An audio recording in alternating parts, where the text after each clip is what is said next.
Salut à tous, bienvenue dans cette nouvelle vidéo. Je fais un lancement mais tu sais même pas de quelle vidéo on parle. Ouais, si, je sais de quelle vidéo on parle. C'est vrai? Parce que moi non. C'est ce qu'on a vu au mois de... Alors, Eh oui.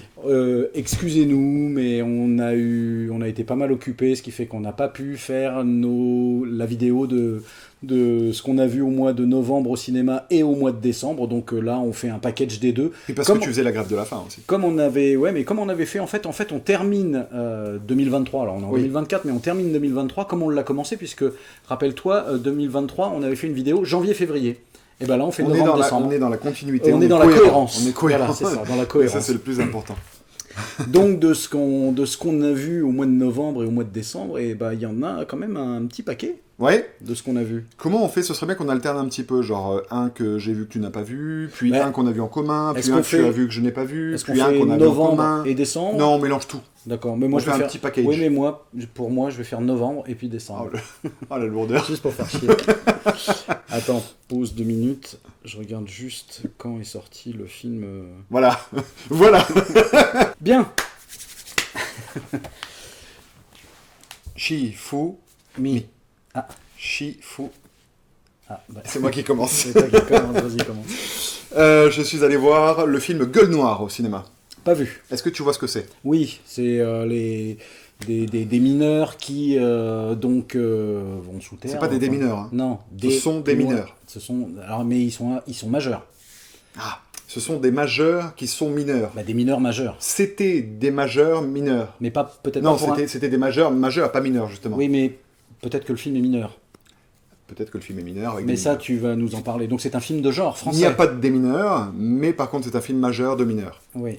Alors, c'est un film de genre français. Oui. Du réalisateur qui avait sorti le film Misanthrope notamment, puis juste avant le film Hostile. Bref. Pas Misanthrope du tout. Le film Méandre. Ah oui, Méandre. Alors, je n'ai pas vu Méandre. Précédé par le film Hostile. Avec Christian Bale. Pas du tout. Non. Pas du tout. Ça aurait été bien. Mais parce qu'il s'appelle pas Hostile. Si, tout à fait. D'accord. Et là, c'est Hostile avec un S. C'est un film d'horreur très lambda, très mineur. Écoute, j'y suis allé en me disant, bon, je lui laisse une chance parce que je suis pas hyper fan. Hein. Méandre, ça passait. Mais Hostile, j'avais pas du tout aimé. Et donc c'est avec Samuel Le Bihan. Oui, important de le souligner parce que Samuel Le Bihan, il est capable de bien jouer comme de très mal jouer. Bon, après, ça va dépendre de comment il est dirigé. Tout à fait, mais bien sûr. Et effectivement. Et donc là, si tu veux, on a la contextualisation qui est très intéressante. C'est un genre de truc qu'on n'a pas vu dans le cinéma français. Ces mecs qui plongent comme ça dans les sous-sols. Germinal. Mais dans les années 90, oui. Bref. Et ils vont être confrontés, figure-toi, à une créature maléfique qui a été enfermée depuis des millénaires. Oh là là. Voilà. Film un petit peu fauché, au final, puisqu'on voit très très peu le monstre, et c'est pas plus mal, parce qu'il est fait avec 2-3 bouts de plastique. Oui, ça peut être du plastique qui fait peur. Comment te dire? Avec des mots. Non, personnellement, j'ai vraiment... Alors, il m'en reste beaucoup d'images au final, puisque, comme je te le disais, l'enrobage, le contexte, les décors, l'époque, tout ça, ça fonctionne bien, vraiment. On a vraiment l'impression de plonger avec eux sous terre, etc. Par contre, pour l'aspect horrifique, j'ai pas du tout adhéré. En termes de suggestion, je trouve qu'on peut faire 10 000 fois mieux. Parce que là, du coup, il essaie de cacher son monstre qui est fauché, quoi, tu vois.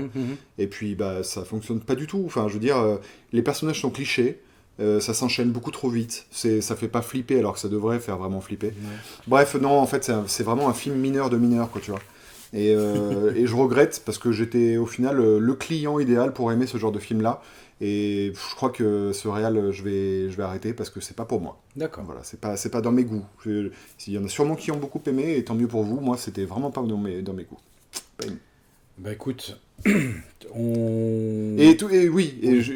juste pour en revenir sur Samuel Le Bihan, il est monocorde pendant tout le film. D'accord. Il a les mêmes expressions, il parle sur le même ton de... C'est insupportable. D'accord. Insupportable. D'accord. Il joue pas mal, hein. Tu vois, il a un charisme, il est leader du groupe et tout, mais par contre...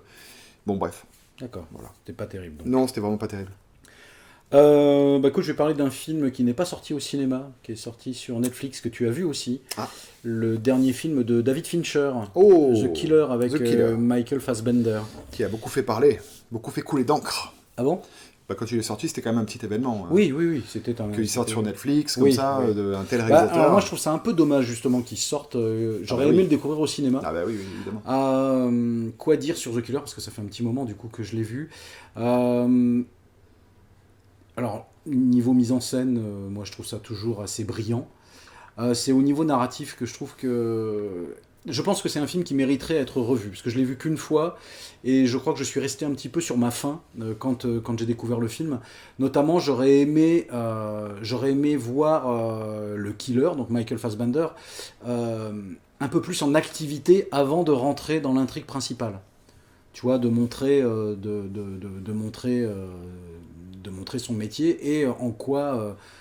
il est professionnel, même si c'est quand même vachement explicité dans le film, puisque c'est en voix off tout le temps. Enfin bon, il ça s'édicte fait les règles. ça fait quand même un peu tocard. Le mec qui se la raconte pendant 20 minutes. Ouais. Et qui, au moment où il ouvre le feu, rate sa cible. Voilà, mais c'est en ça que je trouve qu'il aurait été intéressant justement de le voir exécuter. Oui, bien sûr, mais je suis d'accord avec toi. Pour que justement le ratage ait plus d'impact. Oui. Voilà, c'est peut-être générique super court. Ouais. On aurait dit un générique d'épisode de série, quoi, très court. Après, moi il y a des moments que j'ai beaucoup aimé, notamment quand il s'infiltre dans la maison du gars là qui va dessouder. Parce qu'en fait, grosso modo, l'histoire, pour ceux qui ne l'ont pas vu, c'est donc il est engagé pour exécuter quelqu'un, il rate sa cible. Et la norme veut que le tueur à gages qui a raté sa cible est pris pour cible. Il y a des représailles, en tout cas, voilà, il y a des représailles, lui, parce qu'il n'aurait pas dû le rater. Voilà, donc... c'est ça. On engage d'autres tueurs pour l'éliminer. Voilà, c'est ça. Donc voilà. Et donc il y a une scène où il va essayer d'éliminer un des tueurs justement dans sa maison avec son pitbull là. Et j'ai trouvé quand même cette séquence plutôt pas trop mal.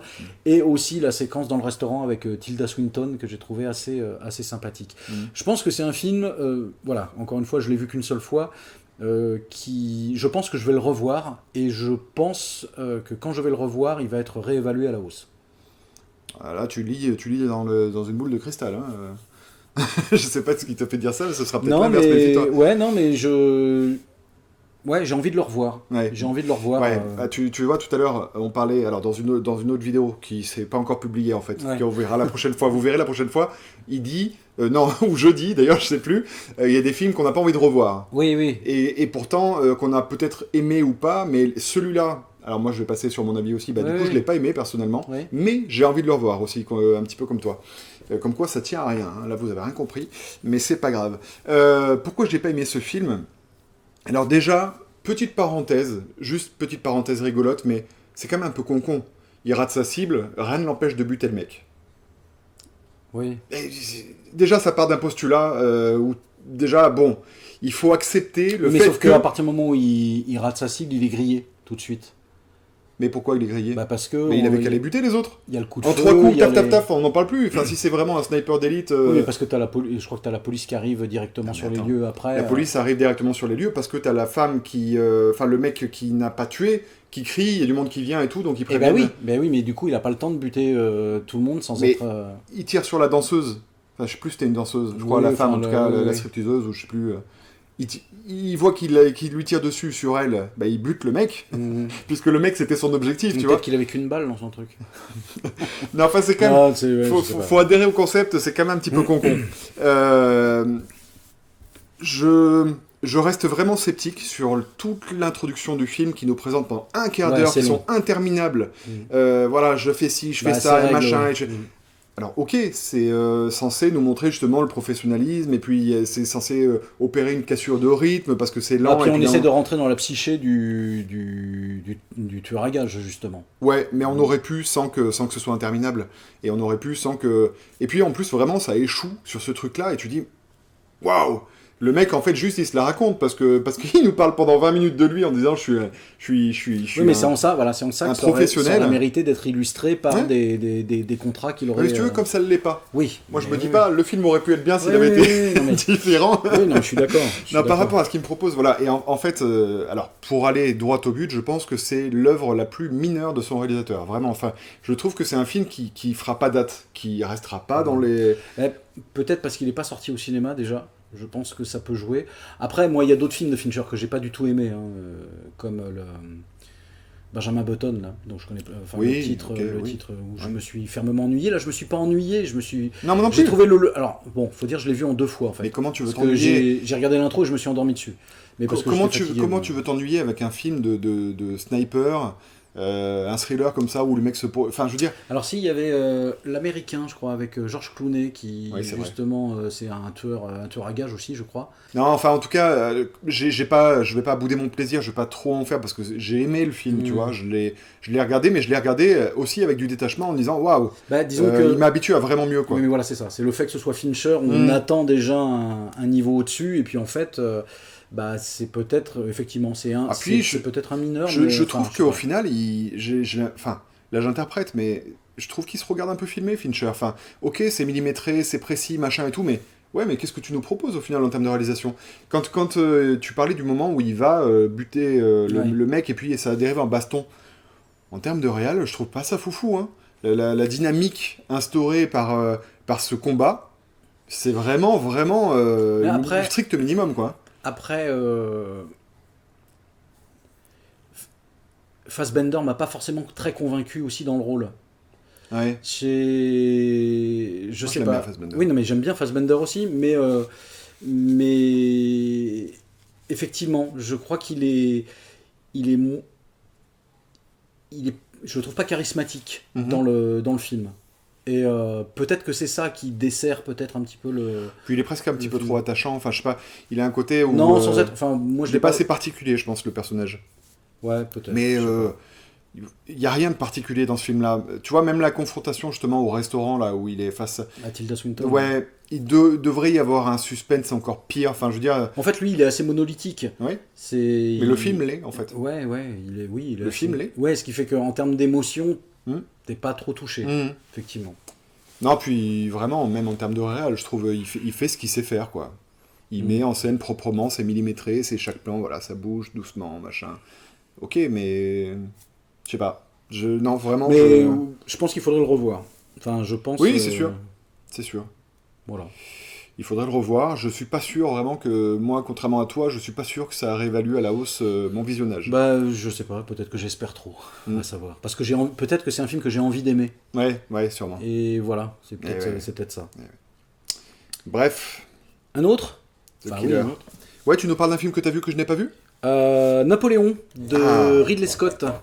Je peux faire une petite intro? Oui, vas-y. Je ne suis pas allé le voir volontairement, parce que je ne vais pas voir les films qui sont tronqués. Genre, la vraie version de Ridley Scott ne sortira pas au cinéma, mais elle va sortir sur les plateformes. Ah, d'accord. Parce que c'est au final un film hyper cuté, la vraie version fait plus de 4 heures. Ah ouais, mais alors moi, non. Ah, ça, enfin, je veux Vas-y, dire... ça- ah c'était non, juste ça- une introduction, Ah ouais, ça me fait ouais. plaisir de te lancer et de provoquer tant d'émotions. Ah ouais, non, moi j'ai trouvé ça long, j'ai trouvé ça extrêmement ennuyeux, j'ai trouvé ça fastidieux, j'ai trouvé ça pas intéressant, j'ai trouvé ça, j'ai trouvé ça poussif au possible. Même les scènes de bataille doivent être tronquées alors probablement parce que on voit rien. Enfin, sa campagne en Égypte, c'est d'un ridicule. Enfin, et puis il y a en fait tout est axé autour de son histoire d'amour avec Joséphine.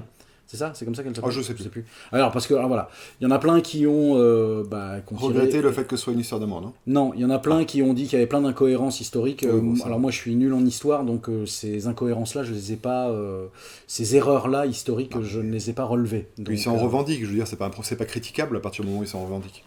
Oui, puis après, Il est libre de faire ce qu'il veut avec l'histoire. Oui, puis après, l'histoire, comme on dit, elle est écrite par les vainqueurs. Et, Mais oui, et en donc, plus, ouais, mais après, c'est on va une pas non plus... interprétation. Non, mais enfin bon, bref, peu importe. Donc je ne vais pas parler de ça parce que j'ai pas assez de billes pour en parler. C'est juste que leur relation amoureuse, où à un moment donné on le voit d'ailleurs dans la bande-annonce où il lui dit tu serais rien sans moi et elle lui dit tu serais rien sans moi quoi.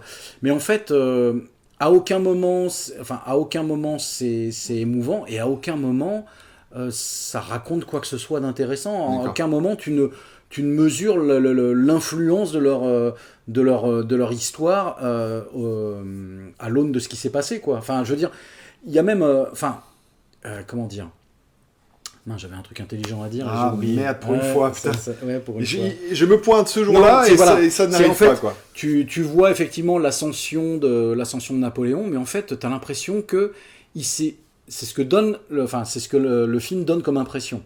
Tu as l'impression qu'en fait, Napoléon s'est toujours trouvé au bon endroit, au bon moment, pour être promu, pour être machin, mais en fait, il a... tu ne vois pas le stratège. Parce que Napoléon était reconnu comme étant un fin stratège. Tu ne le vois pas dans le film. Tu vois pas ses qualités qui font qu'il a gravi les échelons. Là, c'est juste qu'il s'est trouvé à un endroit où il y a un mec au-dessus de lui qui se fait évincer. On dit, bah tiens, c'est toi qui vas y aller, quoi, tu vois. C'est juste de la promotion, parce qu'il se trouvait au bon endroit, au bon moment. Ce qui fait que tu mesures pas les qualités propres du stratège. Tu les mesures pas du tout. Pour les batailles, bah, tu comprends pas grand-chose. Enfin, en termes de mise en scène, de mise en place de l'action, des batailles, des affrontements de guerre, bah, tu suis le truc, mais d'un air un peu détaché. Il n'y a pas de tension par rapport à la stratégie, par rapport à tout ça. Moi, j'ai trouvé ça long, j'ai trouvé ça mortellement ennuyeux, et en plus, la salle dans laquelle je suis allé le voir, j'étais pas bien assis du tout. Donc, non, comme moi maintenant, là. Les fauteuils, ouais, mais moi aussi maintenant aussi. Et les fauteuils n'étaient pas confortables. Enfin bon, bref, ça a été très très pénible. En fait, pour moi, Napoléon, ça a été. Pourtant, j'y suis allé parce que je me suis dit, c'était un film que je voulais vraiment voir, tu vois. Sûr. Et en fait, non, je crois que le dernier Scott que j'ai aimé, moi, c'était. The Last Duel. Exactement, merci. Parce que là, j'aurais passé 10 minutes à chercher mais c'était ça. Non, Napoléon, ça a été pour moi très, très difficile. Je me suis vraiment ennuyé et comme dit, tout est axé autour de cette relation, cette histoire d'amour, mais qui n'est jamais, pour moi en tout cas, qui ne m'a jamais touché, jamais ému. Et puis, et t'as qu'une envie à un moment donné, c'est que ça se termine, quoi. T'as envie que Waterloo arrive et puis que ce soit terminé, quoi. Et même encore, c'est pas terminé après, mais c'est long, c'est lent, c'est... Oh là là là là. Alors tu dis qu'il y a une version de 4 heures, mais ce sera sans moi. D'accord. Alors à moins que après j'ai des échos ou comme quoi ça change le film. Ça change complètement le film, mais non, ça a été très très difficile. D'accord. Voilà, donc je ne recommande pas Napoléon. Bien, moi je suis allé voir un film que tu n'as pas vu, qui s'appelle Sound of Freedom. Mais si, je l'ai vu, Sound of Freedom. Ah mince. Ben moi je vais te parler d'un film que je suis allé voir que tu n'as pas vu, qui s'appelle Wonka. Je ne l'ai pas vu. Et pourquoi je ne l'ai pas vu? Parce que j'aime pas déjà Charlie et la chocolaterie. Et on dit pas j'aime pas, déjà on dit, si, on dit j'aime j'ai pas goûté. J'ai pas dit, si j'ai goûté si. Et non, j'aime pas. En fait, j'ai pas accroché à cet univers-là. Ouais. Si tu veux, donc... Est-ce que tu avais vu, toi, le film de 71 De 72, oui. Ouais. 71-72, non, avec Gene Wilder dans le rôle de Willy Wonka. Non, je l'ai pas vu. Tu l'as vu, toi? T'as pas envie de le voir non plus? Non, mais tu l'as vu? Non, je l'ai pas vu.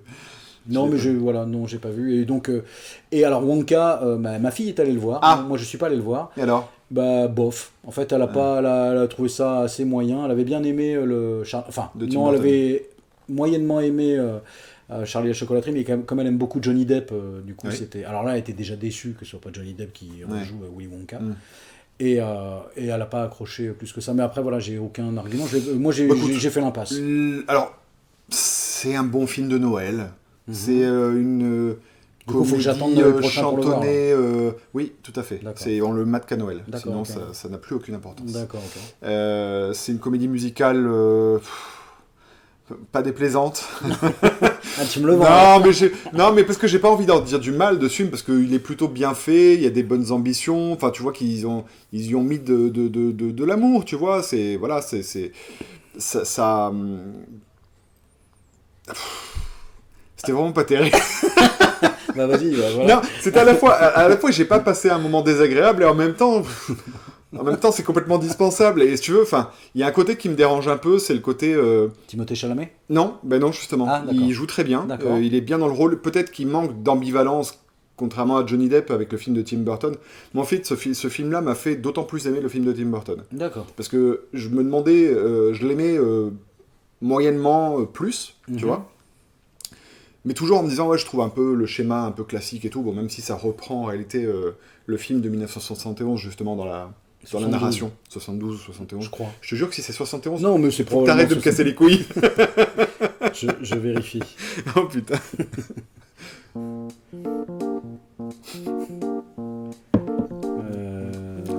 s'appelle Willy Wonka and the Chocolate Factory.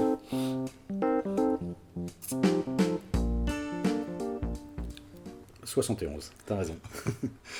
En 2024, tu veux pas... Peut-être qu'il est sorti en France en 72. Tu veux pas juste faire comment on appelle ça, la résolution, avoir la résolution d'arrêter de me faire chier pour rien, genre.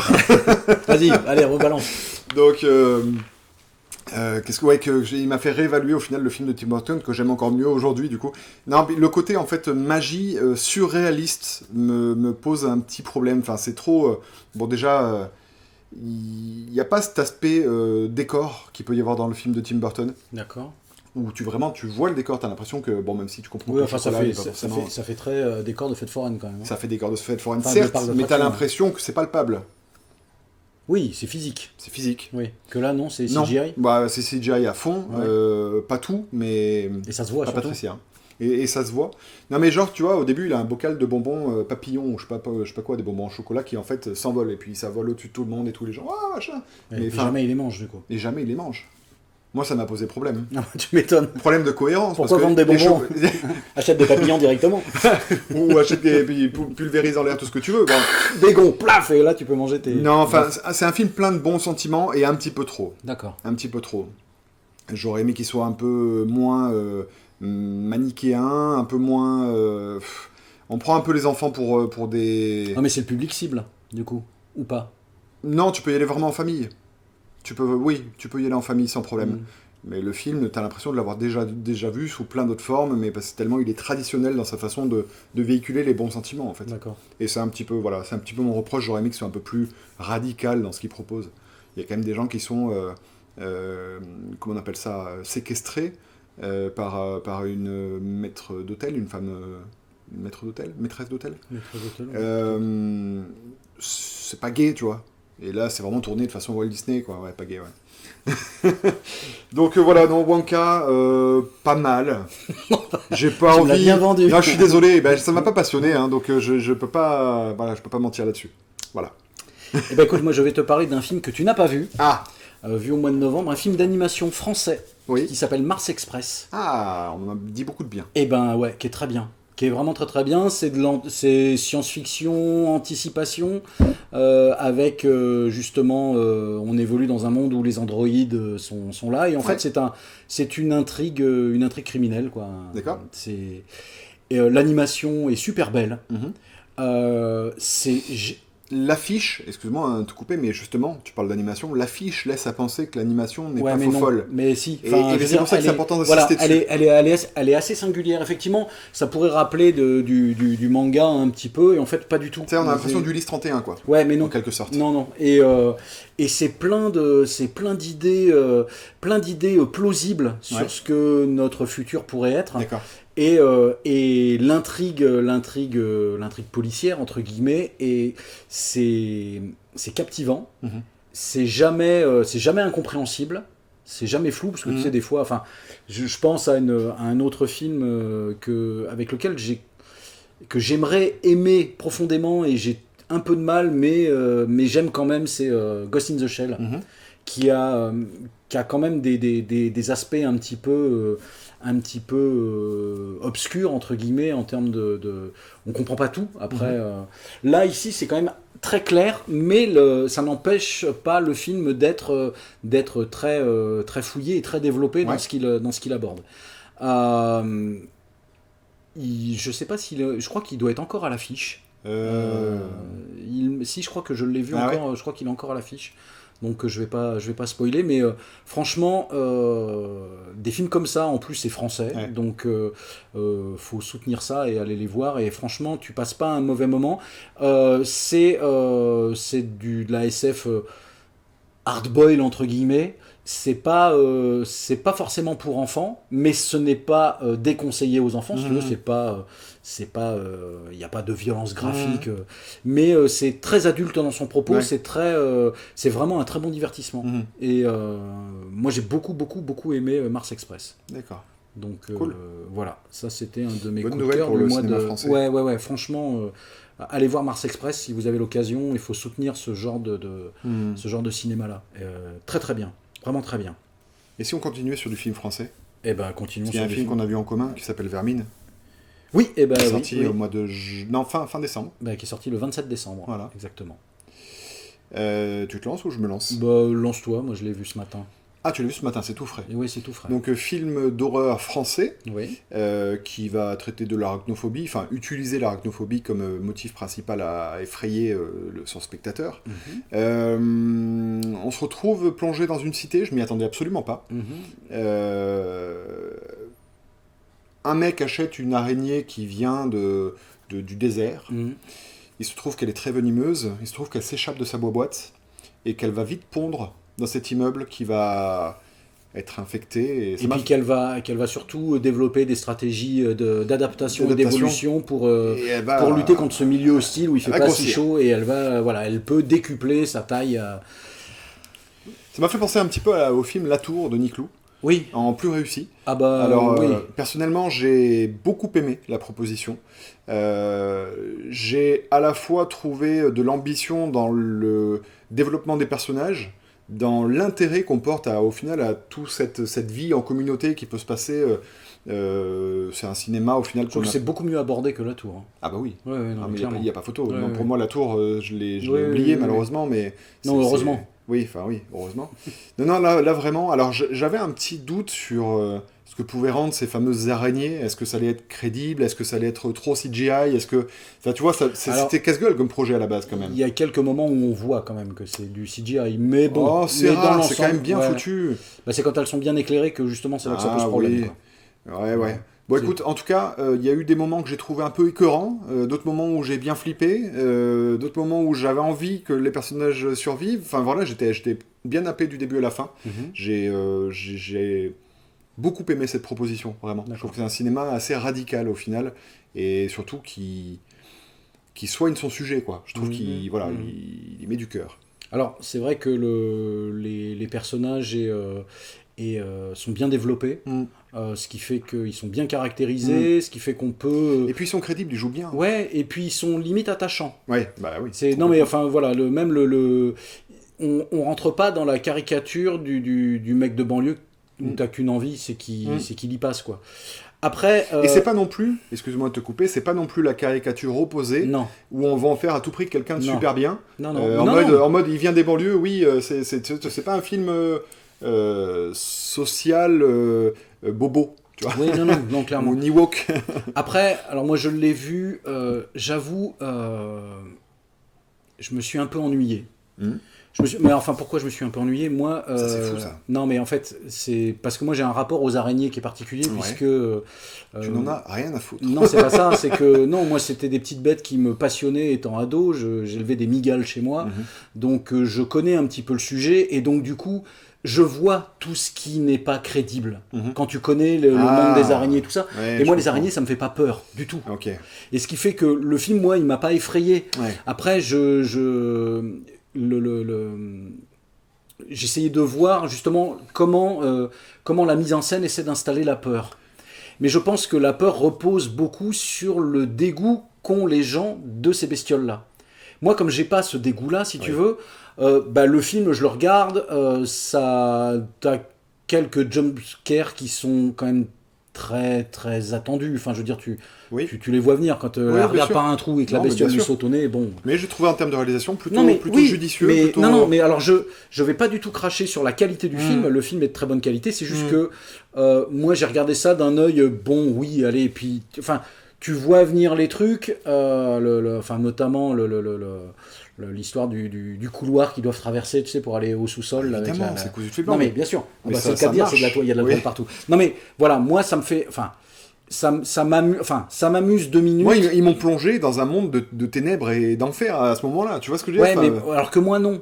Parce que j'ai ce rapport-là aux bestioles qui fait que... Je te trouve très très dur. Dans le sens où on parle quand même d'un film qui propose des attaques d'araignées. Oui, non mais je suis d'accord, il n'y en a pas tant que ça. Enfin, je veux dire, moi, le dernier qui me vient en date, c'était le Arachnophobie de Frank Marshall dans les années 90. Ouais, j'ai pas vu ça. Qui m'avait bien fait flipper d'ailleurs à l'époque. Et d'ailleurs, ils vont en faire un remake qui va sortir, je crois, cette année ou l'année prochaine, je sais plus. Bref, mais non, mais le film est de bonne qualité. Franchement, le film est de bonne qualité, c'est bien réalisé, c'est plutôt bien joué, les personnages sont conséquents, donc chacun est caractérisé. Mais après, voilà, moi, c'est juste le sujet qui... moi, la peur déjà native, entre guillemets, de ces bestioles-là, le dégoût de ces bestioles-là, il y est pas chez moi. Ce qui fait que du coup, moi, je regarde ça, en plus, avec le regard de la connaissance. Enfin, moi, ce que j'aime à dire, c'est que la connaissance dissipe la peur. Oui, mais bien sûr. Et comme moi, je connais un peu les araignées, si tu veux, du coup, je vois bien que c'est du fantastique, quelque part. C'est un film fantastique. Complètement, bah oui. Non, mais on pourrait... disons que ça va pas... C'est pas un film qui va plaider la cause de nos amis à 8 pattes, quoi. Ouais. Clairement pas. Mais voilà, moi, du coup, ce qui fait qu'à la fin... J'attendais que ça se termine poliment, quoi. C'est-à-dire que, vu que j'ai ressenti aucune tension, si tu veux. Je suivais les personnages, j'essayais de voir quelle stratégie ils allaient développer, tu vois, suivre ce qu'ils allaient faire, voir quelles décisions ils allaient prendre. Moi, évidemment, je me prends au jeu de l'identification, c'est-à-dire que tu t'imagines dans la situation, qu'est-ce que tu ferais à ce moment-là ou quoi, mais sans jamais éprouver la peur, parce que je suis toujours resté à l'extérieur, parce que le sujet, si tu veux, ne me fait pas peur déjà. Et je pense que la peur une de ce araignée film... venimeuse, ça te fait pas peur? Mais non. Mais non. C'est un problème, Franck. Mais il va falloir que tu t'en approches pas trop. Mais non, mais je m'en approche pas. Quand tu connais le danger, tu t'en approches pas.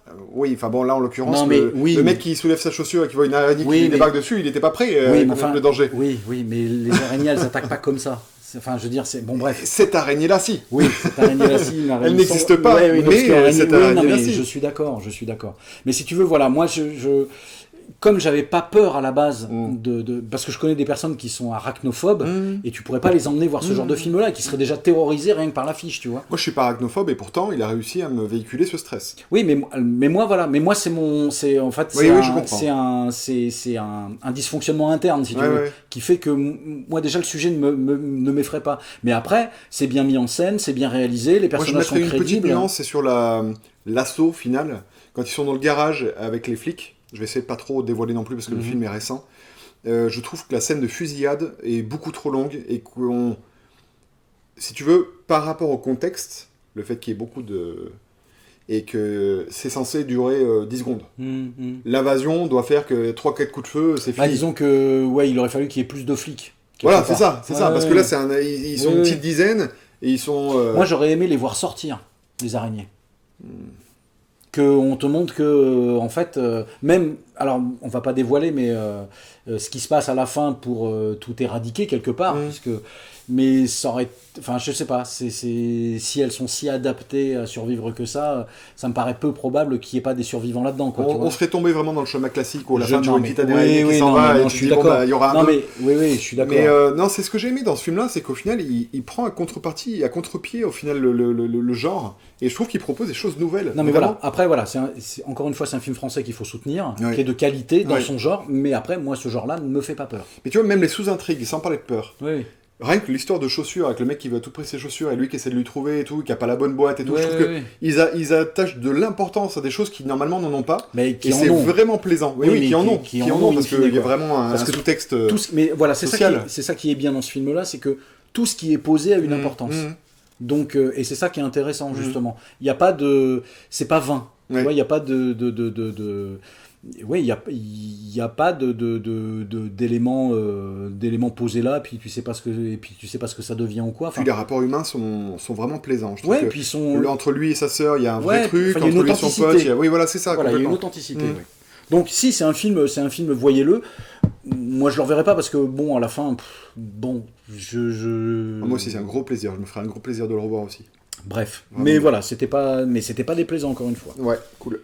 Alors, je vais parler des Trois Mousquetaires, Milady. Ah, tu l'as vu? Oui, je l'ai vu. D'accord. Voilà. Est-ce que, rappelle-moi, que tu avais aimé la première partie? Bof. Ok. Et la deuxième, bof, moins. Bof, moins. Disons que... Alors, il est sorti il n'y a pas très longtemps. Oui. Je voudrais pas spoiler, mais en même temps, il y a un truc... il nous a été vendu, le film, en 2 parties. Oui. On est d'accord? Oui. Sauf que le film se termine sur une ouverture pour un troisième film potentiel qui verrait le jour si le second a assez de succès. Okay. Ce qui fait que le problème, c'est que si ça marche pas, t'as pas la suite et la fin est ridicule. Moi, ça m'a posé un problème parce qu'en fait, il y a toute une histoire de complot, si tu veux. Il y a un complot politique et la résolution du dit complot, quand on trouve le responsable du complot contre le roi, ne me satisfait pas du tout, puisque en fait il est laissé en suspens pour se concentrer sur les mousquetaires, mais comme tu ne l'as pas vu, c'est difficile d'en parler, de pas spoiler. Il y a des personnages qui on a dans le premier opus l'amoureuse de D'Artagnan, comment elle s'appelle? Je sais pas. Ah, ça va me bloquer ça. L'amoureuse de D'Artagnan. Oui, mais enfin bon, bref. Et qui est quasi... Enfin, c'est pas qu'elle est absente du film, elle est là, mais... Déjà, elle n'était pas bien développée dans la première partie. Ouais, mais alors là, elle est encore moins. Et c'est surtout leur relation à eux, en fait, ils sont jamais ensemble durant tout le film. Sauf quand ils sont réunis à un moment que je ne spoilerai pas, mais qui est aux fraises, quoi. Enfin, je veux dire, c'est... En plus... Le moment de cette réunion devrait susciter chez le spectateur quelque chose de fort émotionnellement. Je ne dis pas dans quel sens, parce que je ne raconte pas les circonstances de leur retrouvaille.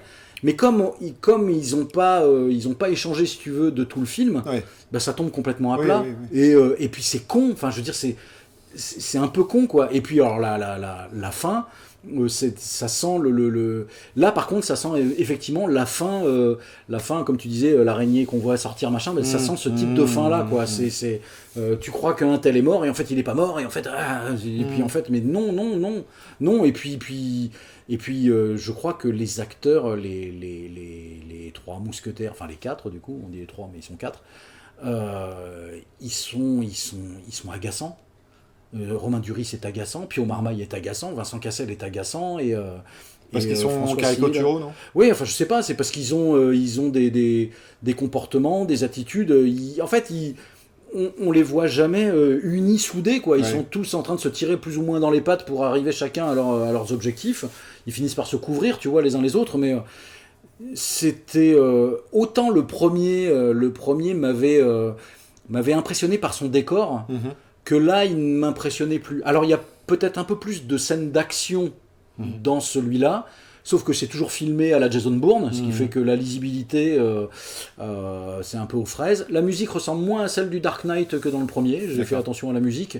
Mais après, enfin, je veux dire, quand tu vois la fin et que ça ouvre sur un troisième potentiel, tu te dis non, enfin, faites pas ça, quoi. Enfin, je veux dire, déjà, je trouve la fin bâclé, ce qui fait que le film, tu vois, c'est donc ce diptyque là des Trois Mousquetaires, pour moi c'est pas une des meilleures adaptations du roman d'Alexandre Dumas, quoi.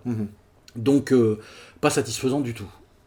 Mais bon, je suis allé le voir parce que j'avais vu le premier, tu vois, donc je me suis dit, je le verrai aussi. Bon, moi je suis pas allé le voir parce que le premier m'avait pas emballé des masses. Non, mais moi non plus, mais je me suis, par souci de complétude, pour avoir un avis global, si tu veux. Bien sûr. Et en fait, quelque part c'est bien plus joli qu'intéressant, en tout cas c'était le cas pour le premier. Et là pour le deuxième, ça prend plus, quoi. Et puis... et ça, même par moments, ça vire à la comédie. Il y a un soupçon de comédie française, quoi, quelque part. Je caricature volontairement parce qu'il y a de très bonnes comédies françaises, mais là en l'occurrence c'est plutôt dans le versant pas drôle, quoi. Et non, et puis les personnages sont pas attachants, et puis l'intrigue, et puis alors moi je suis désolé, mais Eva Green, j'accroche définitivement pas, quoi. Et là encore moins. On n'a pas vu ses boobs. Non. Et c'est pour ça. Je crois qu'à un moment donné on la voit dans un corset qui met ses atouts en avant, mais ça suffit pas, quoi. Ça suffit amplement pas. Bref, c'était pas bien. Enfin, moi j'ai pas accroché du tout. Donc voilà. Après, peut-être qu'il y en a parmi vous qui ont aimé, et tant mieux pour vous, quelque part. Mais moi, c'était pas mon truc. Je vais parler d'un autre film que tu n'as pas vu. Oh. Je vais faire que ça, de toute façon. Oui. Je vais parler d'un film que j'ai beaucoup aimé parce qu'il m'a grandement surpris. C'est Dream Scenario avec Nicolas Cage, qui est magistral.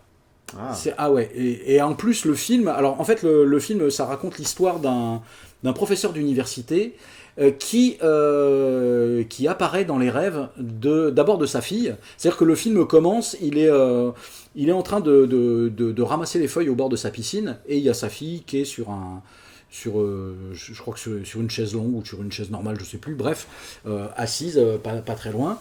Il y a un truc qui tombe du ciel, genre une clé, qui vient éclater la table basse en verre à côté. Et puis il y a une godasse qui tombe dans la piscine, et puis après elle se met à s'envoler, et puis elle est en train d'hurler à son père, papa, papa, puis son père il regarde et il fait rien. Et là elle se réveille. Et le lendemain, elle parle de ça à son père, et puis son père, il dit, bah quand même, j'ai rien fait, alors que quand t'avais 4 ans, je t'ai sauvé de la noyade dans une piscine, ou machin, enfin, je suis pas de nature à rien faire et tout. Bref, ça en reste là. Et puis, un peu plus tard, il va dans un restaurant, et puis il y a dans les restaurants américains, tu sais, t'as quelqu'un qui est là pour te placer, tu sais, enfin, en France aussi d'ailleurs, mais on le voit plus au cinéma dans les films américains. Et la dame le voit, elle lui dit, je vous ai déjà vu quelque part. Alors, il dit, c'est possible, peut-être. Dans un rêve aussi. Et en fait, elle a rêvé de lui, et en fait, elle raconte son rêve, et en fait, c'est pareil, il était là, il faisait rien. Et comme il est prof d'université, et après, il y a plein de gens qui vont le voir, et tout le monde a rêvé de lui. Ouais. Et il faisait rien, jusqu'à ce qu'à un moment donné, dans les rêves de tout le monde, il fasse quelque chose, et puis alors ça prend une ampleur internationale. Et là où il fait des choses, et où en fait, il acquiert une espèce de notoriété malgré lui, sauf que quand il fait ces choses... T'en dis pas trop quand même. Non, mais quand il commence à être actif, du coup... Enfin voilà, ça bouleverse complètement sa vie. D'accord. Et franchement, la proposition, je la trouve quand même assez originale. Ouais, j'avoue. Ouais. Moi, le film m'a bien tenu en haleine. Et et Nicolas Cage joue magistralement bien. Il est vraiment... Bon, enfin, de toute façon, Nicolas Cage a toujours été habité par ses rôles, même dans des films de merde, entre guillemets, mais il se donne toujours à 200%. Et là, écoute, c'est un gros coup de cœur. Dream Scenario, je recommande chaudement. Ne serait-ce que déjà... sur les plateformes Non, il est au cinéma. Au cinéma ? Oui, il est au cinéma. Oui, tu peux aller le voir, il est encore à l'affiche. Très bien. Et c'est un film. Ça pourrait faire l'objet d'un épisode type La quatrième dimension, tu vois. C'est le pitch de base, mais ça marche. Moi, j'ai trouvé que ça marchait super. J'ai été captivé du début à la fin, et ouais, c'était jolie surprise. J'en attendais pas tant, parce que on m'avait vendu quelques films auparavant de Nicolas Cage, comme quoi c'était fabuleux et tout, et puis en fait, quand je les ai vus, ouais, bof. Mais là, non, là franchement, c'est beaucoup mieux que Renfield qu'on a vu l'année 2023. Il n'y a pas de mal. Okay. Non, là, il est magistral, et le film avait tout pour me plaire, et il m'a bien plu, quoi. Donc tu restes accroché au truc. Voilà, très plaisant, donc je recommande Dream Scenario, si vous ne l'avez pas vu. Voilà, voyez-le, et puis si vous aimez pas, tant pis pour vous. Voilà. Qu'est-ce que quoi d'autre ? Encore un que t'as pas vu ? Si, je vais parler d'un film qui est sorti sur des plateformes, qui est pas sorti au cinéma, et pourtant je l'attendais au cinéma, et on en avait parlé, je crois, dans nos attentes. C'est Silent Night de John Woo, avec Joel Kinnaman, c'est ce gâteau breton. Et ben bof, en fait. En fait, donc le principe du film, c'est que il ne parle pas. En fait, le film démarre et il se prend une balle dans la gorge, et ce qui fait qu'il ne peut plus parler. Ce qui est une raison valable pour ne plus parler. Disons sauf qu'il ne fait pas trop d'efforts non plus, mais sauf que tout son environnement, si tu veux, personne ne parle, même dans la vraie vie, quoi. Où il parle, mais peu, et en fait tout le film est axé sur l'absence de dialogue. D'accord. Pourquoi pas ? Sauf que le film traite d'une histoire de vengeance. Grosso modo, on apprend très très vite, donc je spoile pas, mais très très vite que c'est un père de famille qui jouait avec son gamin, avec sa femme et son gamin dans son jardin. Quand il y a une poursuite de 2 bagnoles issues de 2 gangs différents qui se mitraillent et tout, il y a une balle perdue qui vient tuer son gamin. Et donc du coup, lui, il n'arrive pas à s'en remettre. De toute façon, comment se remettre de ça, de la perte d'un enfant ? Tu peux pas t'en remettre. Mais bon, bref, et il décide de se venger. Et c'est au tout début, le film commence justement où il est en train de courir pour essayer après ces bagnoles là. Et c'est là où il se ramasse la balle dans la gorge, justement, quand le chef du gang, entre guillemets, pense l'exécuter. Et bref, et donc il va développer tout ce truc-là, il va apprendre à se battre, il va apprendre à manier le couteau, machin, tout ça. Et c'est un peu à la John Wick, mais en Intelligent. Ouais, déjà. Non mais oui, enfin mais je dirais pas que c'est mieux que John Wick. Oui, c'est mieux que John Wick. Bah, enfin déjà c'est John Woo, donc bon déjà il y a une certaine maîtrise. John Wick ou John Woo là, je comprends. Ouais, mais là voilà, John Woo, il y a une maîtrise formelle si tu veux.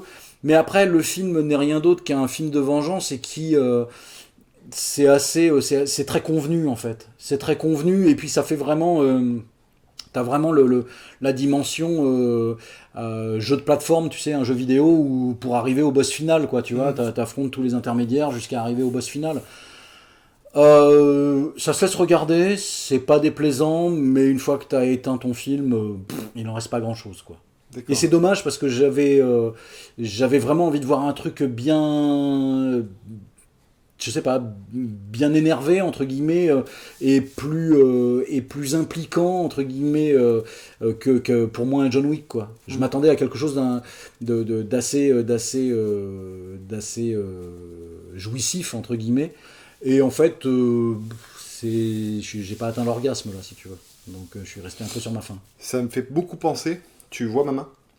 Oui. Si tu regardes bien, il y a un film qui va apparaître. Tu vas la prendre dans la gueule. Non, mais regarde bien, vraiment, il y a un film qui va apparaître. Il y a un film qui va apparaître. T'as pas l'air surpris? Ah, Bulle. Non, mais c'est parce que tu caches le bas du B, je crois que c'était Rule. Et... Non, mais je viens quand même de faire apparaître un film devant tes yeux.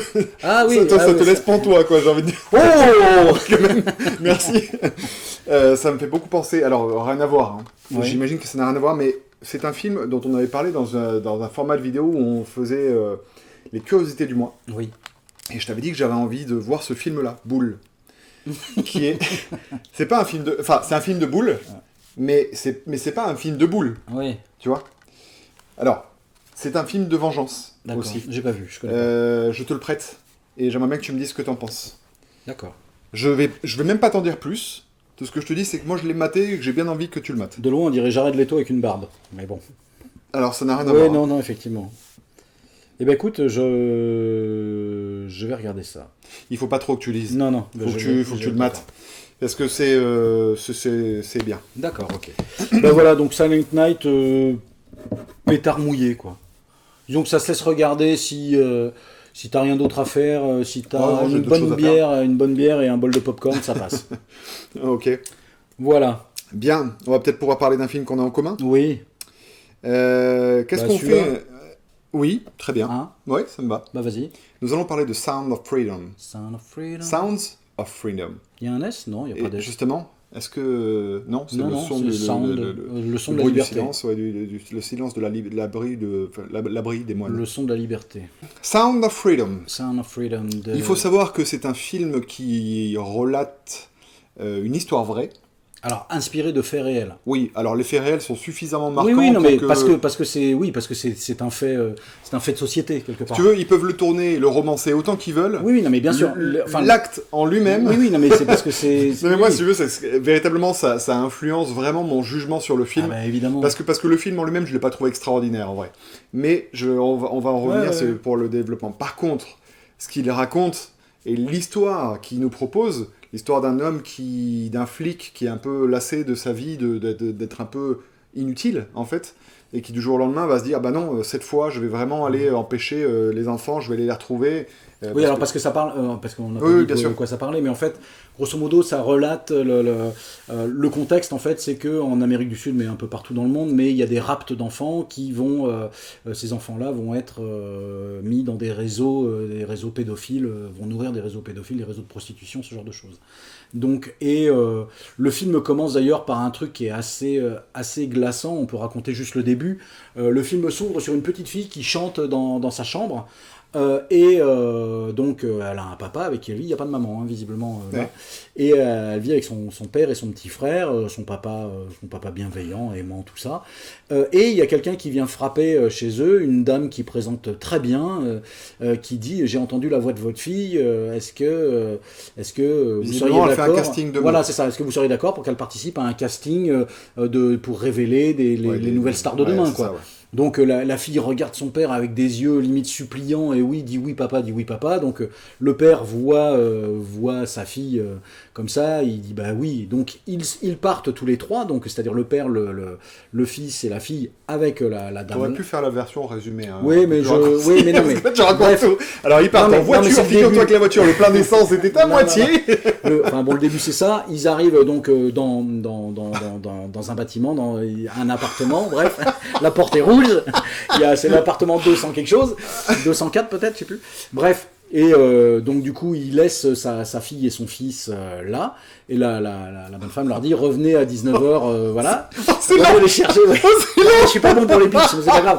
Revenez les chercher à 19h, et bon, bref, le père revient à 19h, et là, l'appartement est vide, et il n'y a plus de gamin du tout. Aïe. Donc, et là, quand t'es parent, et déjà rien que là, tu te dis quelle horreur. Ouais. Quelle horreur. Parce que là, il sort, ses enfants ont disparu. Ouais.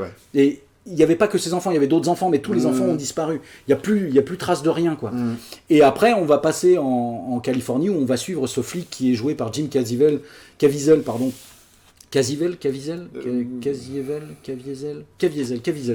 Bon, bref. C'est un peu long, mais bon. Et en fait, lui, justement, il travaille. Sous-côté d'ailleurs, cet acteur. Hein. Ouais, il œuvre en fait à arrêter les pédophiles, mais pas forcément à retrouver les enfants disparus. Jusqu'à ce que, dans une opération, il sert un pédophile, mais il retrouve un gamin. Et justement, il y a, je crois que c'est un de ses collègues qui lui dit que pourquoi ne pas consacrer son énergie à retrouver les autres enfants. Alors le flic qui est joué par cet acteur-là est inspiré d'un vrai flic. D'un vrai gars des forces spéciales qui a travaillé pour le FBI après et qui justement est parti en espèce de croisade pour retrouver les gamins disparus, quoi. Et en même temps serrer les pédophiles. Alors effectivement Est-ce qu'il y a toujours quelqu'un qui nous écoute? Ouais, je sais pas. Moi j'ai bien aimé. Ouais. Disons que j'ai été pris par l'histoire. Ouais, moi aussi. Ça brille pas forcément par la réalisation. Comment ne pas être pris par l'histoire? L'histoire est véridique et c'est incroyable, le courage de ce mec. Non, c'est inspiré de faits réels, inspiré de personnages réels, mais après... mais quand tu vois... Alors, ça c'est souvent dans les films comme ça, inspirés de faits réels, à la fin, ils montrent les vraies images des vrais protagonistes. Et là, ils nous montrent l'assaut final sur la plage, c'est les mêmes. Et tu te dis, mais... Alors après, jusque-là, il faut savoir que ce film a eu beaucoup de difficultés à sortir en France.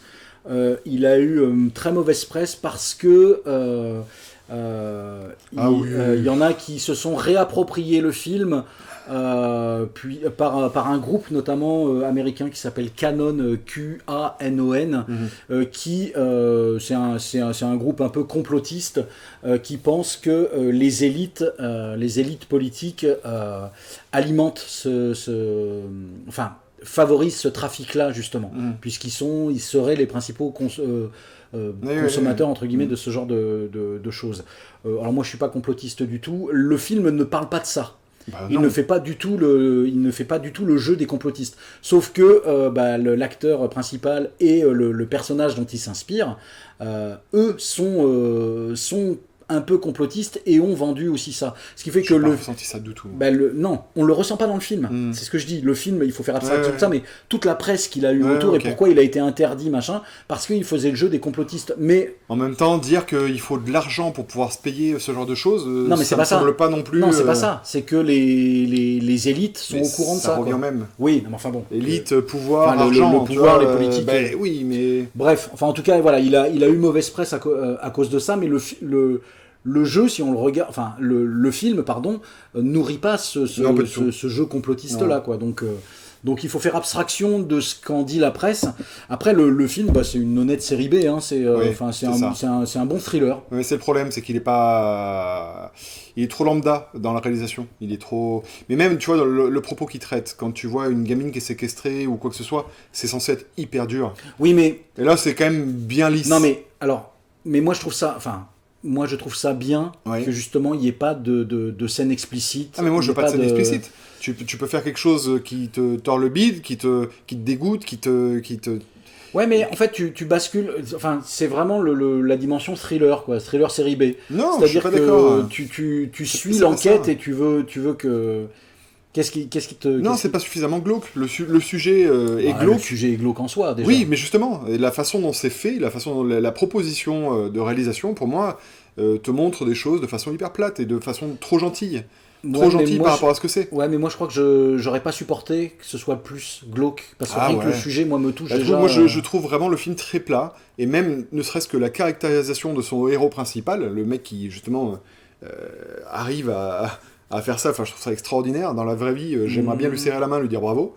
Mais je trouve qu'il est caractérisé par quoi? Par sa foi, c'est tout. Il est hyper lisse, il n'a pas de personnalité. Jim Caviezel, il est très pieux. Hein, non, mais oui, non, mais ce que je veux dire, c'est que voilà, ils auraient pu lui donner des traits de caractère. Il est juste gentil, un peu, mais je pense que le film, tristouné. Le film repose plus sur les stratégies pour arrêter. Mais c'est dommage.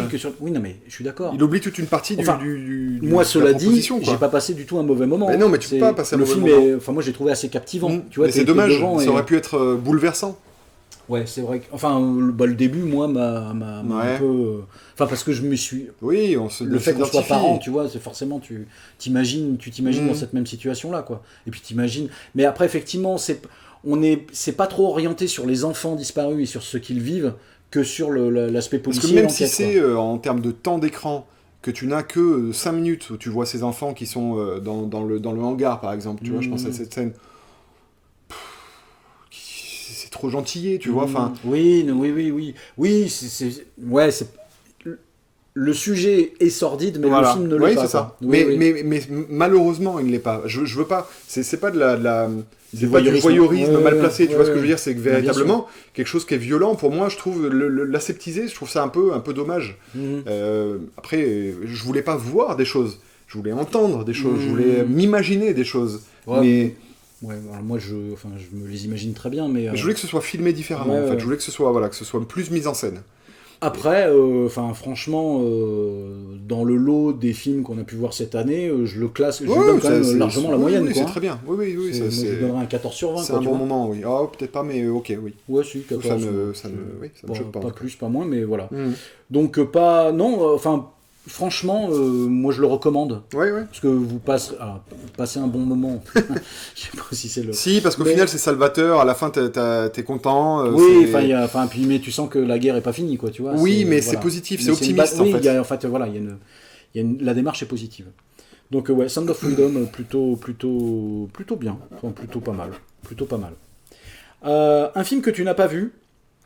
Et puis si le film peut avoir des vraies répercussions dans le monde, potentiellement de nos élites, ou le reste... Le problème, c'est que je pense que tout le bashing qu'il a eu, rapport à comment il a été récupéré, fera que sa portée risque d'être malheureusement minime. Ouais. Et c'est ça le problème. Parce qu'il est très mal distribué. En France, il y a plein de... Je crois qu'il y avait des... Alors, je sais pas si c'était des pétitions ou des trucs comme ça qui demandaient à ce que le film sorte en France. Parce que la France a mis très longtemps à le sortir, en fait. Parce que le film date je crois qu'il date de 2022 à la base, ou un truc comme ça, quoi. Je dis peut-être des bêtises, mais en tout cas, il est sorti bien avant qu'il ne sorte en France, quoi. Et pourtant, il a cartonné aux États-Unis, hein, il a très bien marché. Bref, en tout cas, moi j'avais bien aimé. On enchaîne ? Ouais. Un film que j'ai pas vu, ou que t'as pas vu, ou qu'on a vu tous les deux ? Je vais parler très rapidement d'une comédie que j'ai vue sur... Netflix. Peut-être. Un stupéfiant Noël. Non, c'est pas Netflix. C'est dans la série des films de Noël. C'est pas... Ouais, alors c'est dans la série des films de Noël. Tu connais Ragnar Le Breton ? Non. Ok, c'est un youtubeur. Ah, mais je les connais pas, les youtubeurs. Je crois, hein. En tout cas, il faisait... non, mais un mec qui faisait des vidéos sur internet, je sais pas si c'est sur quel format, mais je crois que c'était YouTube. Et qui en fait met des mandales à tout le monde. Il leur met des grosses tartes. C'est très drôle. Vraiment, c'est très drôle. Sympa, non, mais vraiment, c'est un super personnage, j'adore perso. Et Eric Judor. Les deux tiennent la tête d'affiche. D'accord. Et du coup, l'histoire est plutôt à la fois convenue et en même temps intéressante de dédoublement de personnages, c'est-à-dire tu prends l'apparence d'un et l'autre prend l'apparence de l'autre. D'accord. On se retrouve dans des corps inversés parce que le Père Noël vient mettre un peu son grain de sel là-dedans, tu vois, il inverse. Ouais. Et du coup, c'est déjà vu. Ça, c'est le côté convenu. D'accord. Par contre, la comédie en elle-même, sur sa longueur, propose vraiment beaucoup de choses. Elle est très généreuse en idées et parce que le film s'appelle Un stupéfiant de Noël parce que ça va tourner autour de la drogue. Oui. Parce qu'en fait, Oui, du coup, il y en a un qui est flic et l'autre qui est père de famille un peu paumé dans sa petite vie. Et du coup, celui qui est flic est en réalité en filature et il est censé démanteler un réseau de drogue en y participant. D'accord, Et on est du infiltré coup, quoi. En infiltré, exactement. Et du coup, Eric Judor, qui joue le papa un peu largué, va se retrouver à devoir préparer, cuisiner de la drogue pour pouvoir la vendre à des enfants.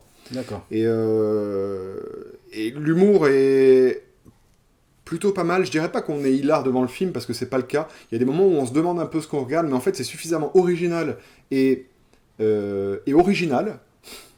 Je vais dire, pas déjà vu, c'est la même chose. Suffisamment original pour vraiment avoir ce petit plaisir de dire, il y a vraiment du travail qui a été fait, quoi, tu vois.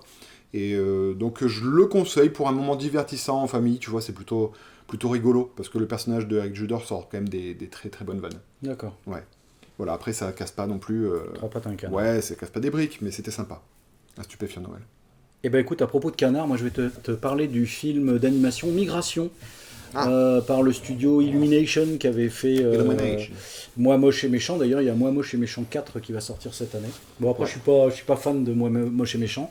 Moi non plus. Et ben Migration, moi je me suis bien marré. Le film est bien rythmé, divertissant. C'est l'histoire de canards sur leur mare et il y a des oies qui rappliquent et puis ou d'autres canards, je sais plus. Bref, ils partent en migration, les autres lui disent venez avec nous et puis t'as le père qui est non on reste là sur notre étang machin et puis t'as l'enfant, la fille qui dit allez on y va puis bon ils finissent par partir et puis il leur arrive plein de péripéties pendant leur migration et ils rencontrent au fur et à mesure de leur périple des personnages qui sont assez hauts en couleur et ça donne des situations assez drôles. Je l'ai vu, je suis allé le voir avec ma fille et qui a beaucoup aimé et moi aussi j'ai beaucoup aimé. Franchement je me suis marré en tant qu'adulte. Il y a quelques passages qui m'ont bien fait rire. L'animation est super jolie, c'est bien maîtrisé et tout. Après bon il n'y a pas grand chose de plus à en dire, mais en film d'animation c'est un film d'animation que je reverrai avec plaisir. Voilà, je vais pas développer plus que ça, mais voilà. Ok, très bien. Donc Migration, si vous avez vos gamins, vous les emmenez au cinéma voir quelque chose de rigolo et que vous vous ennuyez pas, ça c'est bien. C'est bien. Ok, cool. C'est bien. C'est pas exceptionnel, mais c'est bien. Voilà. On va parler de Five Nights at Freddy's. Alors, que tu as vu en partie. Alors, j'ai regardé les 10 premières minutes et en fait, le film m'a rappelé très fortement un film pas bon du tout, mais avec Nicolas Cage qui ne prononce pas un mot du film, qui s'appelle Willy's Wonderland, où en fait c'est un gars qui se fait embaucher dans un espèce de centre, un bâtiment fermé qui s'appelle Willy's Wonderland et où les animatroniques se mettent en marche et décident de tuer tout le monde. Donc c'est peu ou prou ce qui m'a semblé voir dans Five Nights at Freddy's, puisque Five Nights at Freddy's, j'en ai vu 10 minutes et puis j'ai arrêté. Et je me suis dit je le verrai plus tard et je m'y suis jamais remis. J'ai eu la même démarche que toi. J'en ai vu 10 minutes, j'ai arrêté. Puis j'en ai revu la fin un autre jour en me disant bon allez j'ai quand même envie de savoir parce que contrairement à toi j'en ai vu des retours positifs. D'accord, oui moi j'avais pas disais. Et donc moi ça me rappelait trop Willy's Wonderland et puis je préfère voir Nicolas Cage que l'acteur qu'on a là qui jouait dans Hunger Games je crois. Ouais après c'est pas j'aime bien cet acteur. Ouais, je trouve qu'il est plutôt il dégage quelque chose et il est plutôt agréable à regarder. Et par contre le film je vais pas en parler très longtemps non plus parce que personnellement je sais pas quoi en dire tellement il y a vraiment pas grand chose à en dire. Non mais vraiment enfin c'est tu m'incites pas à voir les 90 Ah non mais j'ai vraiment enfin je te conseillerais pas de les voir c'est lambda, c'est un peu pénible, c'est cousu de fil blanc, c'est voilà, il y a rien d'intéressant, il y a rien de gore, il y a rien de c'est grosso modo l'idée que je m'en étais fait au bout de 10 minutes quoi. Ouais, voilà, non mais c'est ça en fait, ça n'évolue pas. Tout le long du film est comme ça et puis si quoi qu'encore justement au début, il y a 2-3 assauts où tu vois des gens qui se font manger. Après pendant une demi-heure tu te fais chier. Ouais. Donc si tu veux, c'est par rapport aux propos, tu dis c'est une histoire d'enfants enlevés ouais, c'est ça, c'est le seul petit grain de sel on peut le raccrocher à Sound of Freedom quelque part là. Dans la thématique. Ouais, non, mais mais ok. Mais non, voilà, donc complètement dispensable. D'accord. Eh ben écoute, je vais te parler d'un film d'horreur que tu as vu aussi. Ah oui. On va rester dans l'horreur de film de Eli Roth, Thanksgiving, la semaine de l'horreur. Alors, j'y suis allé j'aime pas Eli Roth. Enfin, Ouais, mais t'aimes bien ne pas aimer. Parce qu'à c'est- chaque fois qu'il y a un film d'Eli Roth, Non, mais tu oui, vas. mais je vais voir. Alors celui-là, j'ai pas détesté, mais je suis pas tombé de ma chaise de surprise. Après, ce que j'ai trouvé intéressant, c'est qu'effectivement, ça se passe à Thanksgiving, mais Thanksgiving, c'est aussi le Black Friday, et il y a toute la critique liée au consumérisme limite effrayant, effréné du Black Friday. Bon, ça, je Est-ce trouve que la première partie du film, les 20 premières minutes, jubilatoire. Ouais, il y a un côté qui est assez rigolo. Après, ça vire dans le proto-slasher. Alors, par contre, il y a des citations d'autres films, en veux-tu, en voilà. Ouais. Halloween est cité, hein. Enfin, je veux dire, au début, là, la caméra subjective qui s'approche de la maison. Il y a, je pense, Killer Clown from Outer Space, là, qui est cité, où t'as le gros masque de clown, c'est la même tête que dans les films d'horreur. Il y a Enfer Mécanique, qui est The Car, là, qui est cité avec le coup de klaxon, là. D'accord. Moi, ça m'a fait sourire parce que j'aime beaucoup ce film. Après, le film en soi... alors après, il y a des incohérences, mais comme c'est propre au genre, Oui, tu vois, oui. genre Vendredi 13 où t'as la nana qui court à blinde et puis Jason fait que marcher, puis en fait elle va se planquer derrière un truc et puis Jason est là, quoi. Et là on a exactement le même truc, quoi. C'est-à-dire que elle se barre en courant du tueur, puis en plus le tueur, enfin, je vais pas spoiler, mais tu le vois à 10 000 qui c'est. Enfin, je veux dire, moi je l'ai vu tout de suite qui c'était, quoi. Et le fait qu'elle s'échappe et puis qu'elle le retrouve simulant sa propre mort quelque part, voilà, il y a des grosses incohérences spatio-temporelles, mais ça c'est propre au genre. Après le film, c'est pas, il n'a rien d'original, si ce n'est le contexte qui est actuel. Voilà, il y a une petite critique justement de ce. Ouais, mais c'est pour ça que tu dis qu'il n'y a rien d'original. Je trouve que pour un slasher, au final, il essaie d'avoir un propos, il est plutôt dur dans son propos. Non, mais... C'est assez fun. Oui, les mises à mort sont particulièrement réjouissantes. Bah ouais, quand même. Et du coup, qu'est-ce que tu attends d'autre, en fait? Non, mais j'attends. Non, mais tu vois ce que je veux dire par rapport au genre? Je veux dire que c'est de loin pas du tout son pire film. Ouais. Voilà. Effectivement, il y a moi j'aime beaucoup la mise à mort avec le bateau sur la remorque. Parce que c'est assez graphique et en ça c'est assez réjouissant. C'est-à-dire qu'on a des jolies mises à mort, quoi, qui sont assez. Non, puis vraiment, je cite. Alors moi, j'ai pas aimé la fin du film. Je commençais à en avoir marre. Oui, voilà, c'est ça. Et on vient vraiment dans le scream bis, quoi. Oui, et puis tu vois venir. Puis on n'en peut plus de savoir. On a envie de. C'est un whodunit, quoi. Oui, c'est ça. C'est Mickey et le tueur. Mais en fait, tu t'en fous. Ouais, voilà, c'est ça. C'est tu t'en fous. Ce qui est fun, c'est les mises à mort et puis la raison des mises à mort. Et moi, c'est ce que j'ai vraiment aimé dans la proposition du film, c'est la méchanceté du film, la méchanceté du regard qu'il porte sur cette société de consommation. Oui. Et je trouve ça vraiment, vraiment cruel au début. C'est génial.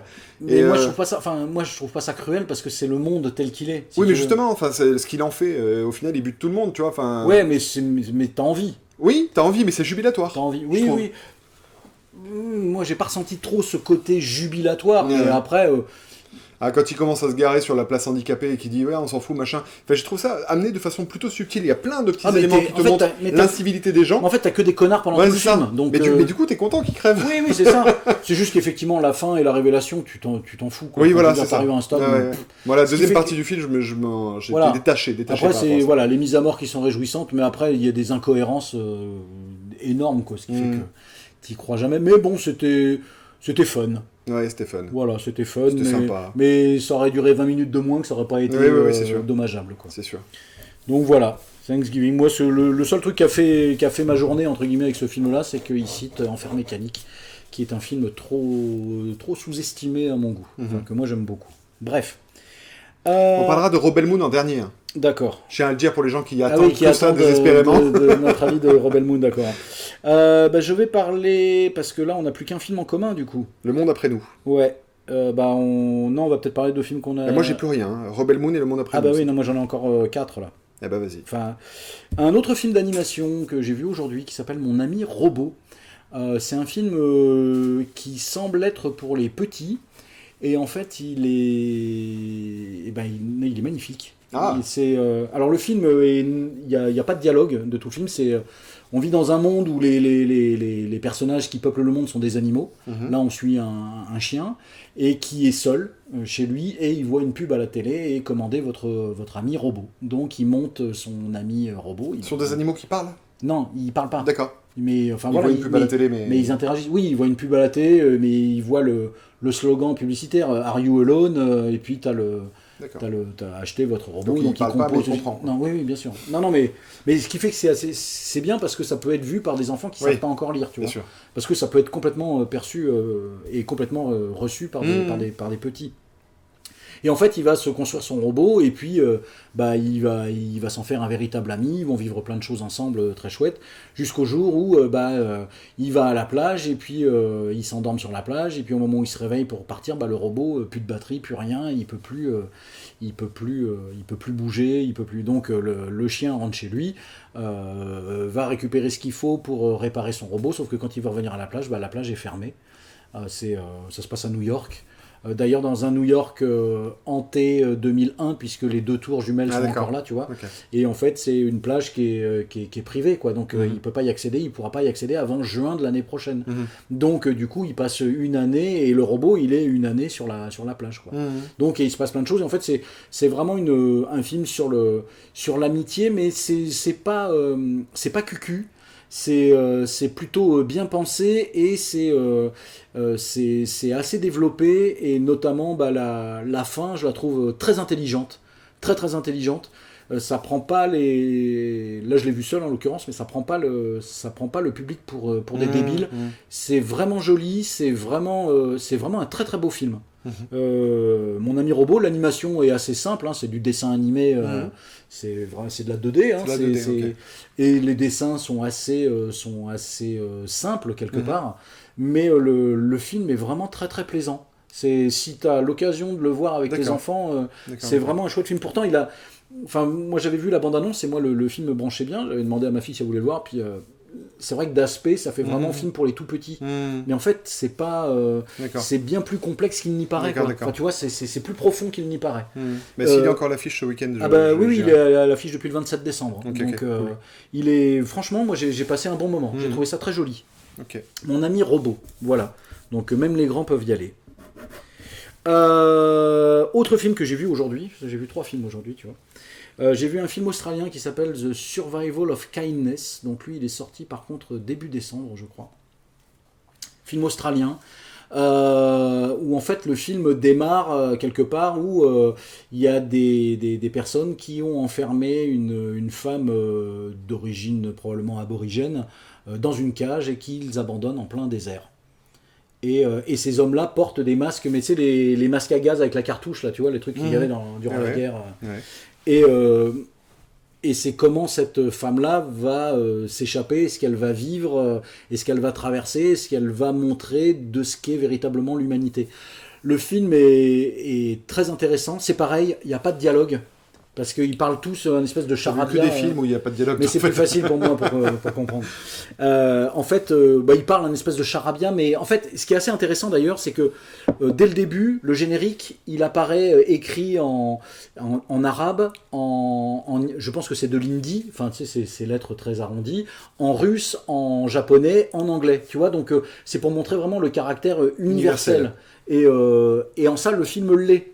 Et alors, je l'ai vu là juste avant d'arriver là ce soir, donc je manque cruellement de recul, tu vois, pour parler du film très justement. Mais le film mérite le détour. Par contre, ici à Montpellier, par exemple, il est sorti qu'à l'Utopia. Voilà, il est pas très très bien distribué. Mais c'est une proposition qui est assez intéressante. Le réalisateur avait fait un film que je n'ai pas vu, mais dont notre ami Drawer nous a déjà parlé, qui s'appelait Bad Boy Bobby. Je sais pas si tu as vu. Je l'ai, oui. Ouais, voilà. Donc c'est ce réalisateur-là. D'accord, très bien. Et franchement, ça m'a bien plu. Ça m'a bien plu, mais voilà, je pense qu'il faut le temps de la digestion pour en retirer la substantifique moelle. Voilà, The Survival of Kindness. Très bien. Il y a un côté, c'est un côté un peu post-apo quelque part. Enfin, il y a un côté lié à la pandémie, au racisme, enfin plein de trucs.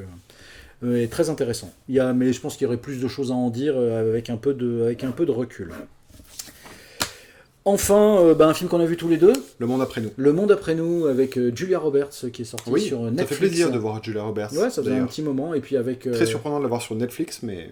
Et puis pour une fois un petit rôle à contre-emploi. C'est-à-dire qu'elle peut être parfois dans le film une fille effet connasse. Oui, c'est vrai. C'est vrai. D'ailleurs, ça lui va bien. Je pense que... Non, mais véritablement, j'y pensais pendant le visionnage, je me disais, elle qui a toujours joué des rôles de gentille fille, belle, machin et tout, se voir vieillir, parce que mine de rien, elle vieillit comme tout le monde, ça doit pas être facile, mais je trouve qu'elle pourrait en tirer une force, parce qu'elle a elle dégage une vraie noirceur. Ouais. Tu sais, là, elle en joue bien. Là. Et je trouve que ça pourrait être des rôles à contre-emploi qui pourraient lui... Après, le film, moi j'avoue que j'ai regardé le film parce que je voulais avoir le fin mot de l'histoire. Oui. Mais a posteriori, alors il y a quelques petites propositions qui sont sympas, et puis il y a d'autres trucs qui sont pour moi pas très cohérents, mais voilà, notamment la scène de la plage où ils se battent sur la plage, puis ils trouvent une montre, enfin ils fouillent le sable, ils trouvent une montre, et puis après ils lèvent les yeux et puis ils voient la catastrophe alors que tu arrives sur une plage, c'est la première chose que tu vois, quoi. Tu découvres pas la catastrophe après la montre, tu vois. Non, mais enfin bon, bref, hormis de ça, et puis aussi la relation avec les biches, là, les chevreuils, c'est pas très... Enfin, tu cherches le fin mot de l'histoire, en fait, pendant tout le film. Ouais, mais c'est ce que j'aime, moi. Enfin... Après, la fin est assez rigolote parce que c'est axé autour de... En fait, voilà, l'histoire, c'est une famille qui loue une maison pour des vacances, pour 15 jours de vacances. Donc c'est un couple et leurs 2 enfants, un ado, un grand ado, et puis une petite qui est fan de Friends. Et d'ailleurs, ça va être le petit ressort pendant tout le film, justement, où après, il y a, à un moment donné, il n'y a plus... Elle veut à tout prix voir le dernier épisode. Voilà, et d'un coup, il n'y a plus de réseau nulle part. La télé finit par rendre l'âme, il n'y a plus de connexion Internet, il n'y a plus de réseau téléphonique ou quoi. Enfin bon, bref, on arrive à un monde... il se passe une grosse catastrophe qui est alors, on peut peut-être spoiler un peu ou quoi non, je sais pas, il est sorti récemment quand même. Bon, on va peut-être pas spoiler. Mais bon, bref, qui fait qu'elle est dans l'impossibilité de voir le dernier épisode. C'est le tout dernier, il lui reste que le tout dernier épisode de Friends, et elle n'y arrive pas, et ça va la bouffer, et pendant tout le film, elle revient là-dessus, et jusqu'à la résolution finale qui est assez rigolote, quoi, tu vois. Faut pas trop non, mais voilà. Et voilà, après, moi je te dis, voilà, j'ai regardé le film, j'ai été intéressé par le film parce que je voulais avoir le fin mot de l'histoire, mais c'est un film que clairement je reverrai probablement pas, et puis que je ne le conseille pas, mais je ne le déconseille pas non plus, tu vois. Alors, c'est rigolo parce que moi, il m'a, contrairement à toi, beaucoup marqué. Ouais. Alors, je dirais pas pendant le film, plus après. Et en fait, si tu veux, j'ai aimé la proposition de faire d'un film plusieurs films. C'est-à-dire que le film commence, on est dans du home invasion typique. C'est quand même... Oui, enfin, c'est parce que, voilà, oui, alors, j'ai pas poursuivi, mais c'est effectivement, ils louent la maison, voilà. Et il y a les proprios, en tout cas ceux qui se prétendent être les proprios, qui rappliquent et qui disent... Il y a 2 inconnus qui, du jour au lendemain, frappent à leur maison de vacances et disent « on est les propriétaires ». Est-ce que c'est vrai, est-ce que c'est pas vrai? Et puis dans un film américain, en plus, ce sont 2 inconnus qui sont afro-américains. Oui. Quoi. Donc, non, mais on va jouer sur des codes sociaux, oui. Bah oui, mais aux États-Unis, ces codes-là ont une importance. Non, mais oui, justement. Non, mais c'est là où je veux en venir. Enfin, le film est complètement hybride, et en ça, il me plaît. C'est un home invasion, c'est un film catastrophe. Enfin, je dirais pas home invasion. Mais si. Bah non. Bah si. Enfin, ça peut en prendre les atours enfin, oui. Quand t'as les 2 qui se pointent, mais t'as pas du home invasion, c'est pas du... Bah si. Non, c'est plus ou moins consenti quand même. Enfin, je veux dire, ah oui, mais le fait que ce soit consenti, c'est pas du tout consenti de la part de la meuf, par exemple. Oui, disons qu'elle se met en... Il y a une intrusion. Et... Oui, mais sauf que ça, ils en font pas... Enfin, au final, ouais, mais justement, ils en font pas grand-chose. Mais justement, parce que le but, c'est pas que ça devienne un home invasion. Le but, c'est que ça soulève des propos sociétaux. Oui, mais alors, moi, je qualifierais pas ça d'home invasion. Pendant un quart d'heure, c'en est un. Ouais. C'en est un. T'as des inconnus qui viennent frapper à ta porte et qui rentrent chez toi, que tu les accueilles ou tu les accueilles pas, c'en est un. Parce que t'as le doute et on sait pas qui est qui, et ils instaurent véritablement l'angoisse pendant 20 bonnes minutes du film à te dire qui est qui et est-ce qu'ils veulent ça et quelles sont les intentions des personnages. Moi, je crois que je leur ai accordé le crédit tout de suite. C'est fou ça. Ben ouais, mais alors qu'il y a plein de phrases qui te sortent en oui, mais sauf il faudra les faire partir d'ici, machin.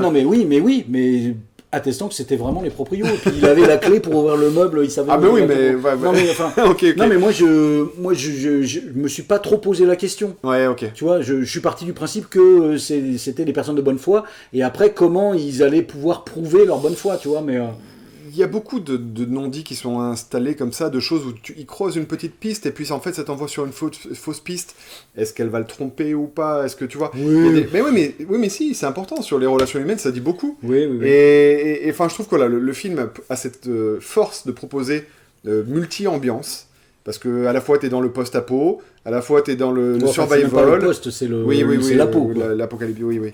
L'apocalypse, c'est l'apo. T'as la critique de la société, enfin je te dis, le mélange de genres, moi comme ça m'a plu.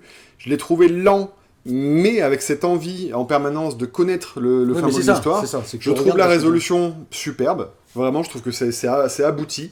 Et je trouve que c'est complètement crédible. Surtout, c'est vraiment effrayant parce que c'est complètement crédible. Et que... Et Kevin Bacon joue pas assez. Et il joue pas assez, je suis d'accord avec toi. C'est il vraiment sert pas à sous-exploité. grand chose. Ouais, c'est vrai. Mais avec ce petit fil... Et puis, parsemé d'éléments énigmatiques, tu parlais des biches et tout ça. Bah ouais, mais moi j'ai envie de le revoir, ne serait-ce que pour comprendre les éléments que j'ai pas compris au premier visionnage. Et pourquoi, qu'est-ce que ça veut dire, qu'est-ce que... Bah voilà, il y a un aspect mystérieux dans ce film qui me donne envie de le revoir. D'accord, Très fortement. d'accord. Bah, Ouais, fais-toi j'ai plaisir. beaucoup aimé. Ouais, bah, Vraiment. cool, tant mieux. Mm. Moi, j'ai pas détesté, tu vois, mais après, quand ça a été Et fini... puis il y a un petit peu de body horror, il y a du David Lynch, il y a vraiment, c'est vraiment un vrai mélange de genres que j'avais pas vu ça depuis longtemps, tu vois. Mm. Bien. Ouais. Bon, on attaque le gros sujet. Après On attaque 2 heures le de sujet qui fait beaucoup parler. Hein. vidéo. Ouais, plus ou moins, ouais. Recontextualisons. Deuxième film de Snyder sur Netflix directement, pas au cinéma. Ouais. Annoncé comme étant le Star Wars pour adultes. Pardon. C'est- Oui, d'accord. Moi je mettais un peu de suspense. Hein. Ouais, non, mais vas-y, mets le suspense. Ouais. Il se trouve que là aussi on assiste à un film tronqué. Alors je te dis, Parce que c'est un film qui va être en 2 parties. non, pas seulement. Et en plus, là, il existe une director's cut qui dure Qui va sortir plus de aussi 3 sur heures. Netflix, que c'est ça qui est complètement Est-ce incroyable. qu'elle va sortir Oui. Ah, elle va sortir Oui, quand oui. même. Netflix a fait le choix de diffuser la version Courte. cutée Non, avant de diffuser la director's cut. C'est des choix que je comprends pas. Non, mais... moi non plus, je pense que... Mais admettons. Qu'en as-tu pensé? Est-ce que le fait de voir cette version te donne envie de voir la version director's cut? En fait, alors effectivement, le film reprend du Star Wars trilogie originale et notamment l'épisode 4 à fond les ballons, mais pas du tout de la meilleure des façons, je trouve. Il reprend aussi la thématique des 7 samouraïs.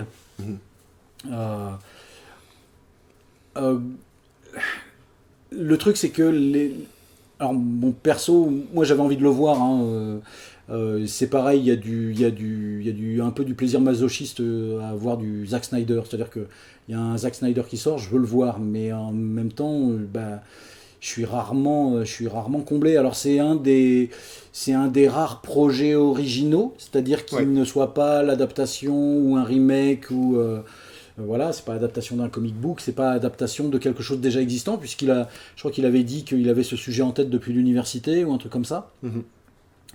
Le problème, c'est que son personnage principal n'évolue pas. Il démarre le film avec des compétences qu'il ne fait pas évoluer. Il a les mêmes compétences du début à la fin. Enfin, il évolue pas dans ce sens-là, ce qui fait que bon, d'accord, les scènes d'action sont déjà pas très nombreuses et quand elles sont là, enfin moi je les ai pas trouvées du tout spectaculaires. Non, pas du tout.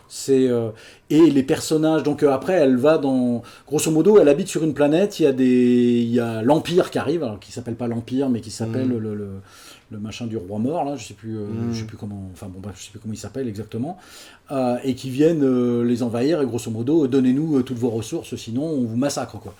Et donc cette nana-là, qui est interprétée par Sofia Boutella, va décider un peu à contre-cœur d'aller recruter des mercenaires pour aller sauver les villageois de son village, quoi. Et en fait, toute cette première partie s'axe autour de ce recrutement-là. C'est long. C'est très long pour un film qui, au final, ne raconte pas grand-chose. C'est-à-dire, ça raconte un recrutement de personnages qui sont très peu caractérisés, puisque on a je crois que le premier qui est recruté, c'est le gars qui monte sur l'espèce de griffon là, où on a une simili-reproduction de la scène d'Avatar et des dragons, Le personnage, on n'en sait pas plus que ce qui est dit là, mais le personnage, après, enfin, je veux dire, on n'en sait pas plus.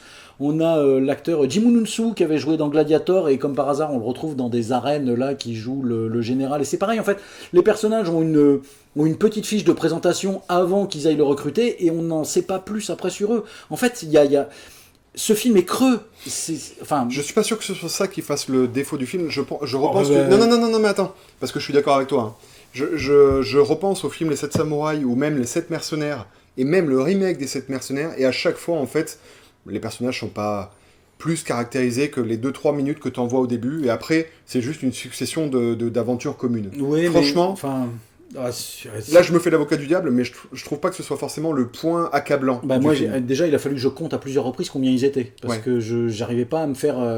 Et en plus, ils ont ils ont des spécificités, ils ont chacun des skills, quoi, des habilités, peut-être qui seront développées dans la version Director's Cut aussi. Ou dans la deuxième, ou dans la suite. Ouais. Mais en fait, le truc, c'est que l'histoire, en fait, ça raconte pas grand-chose.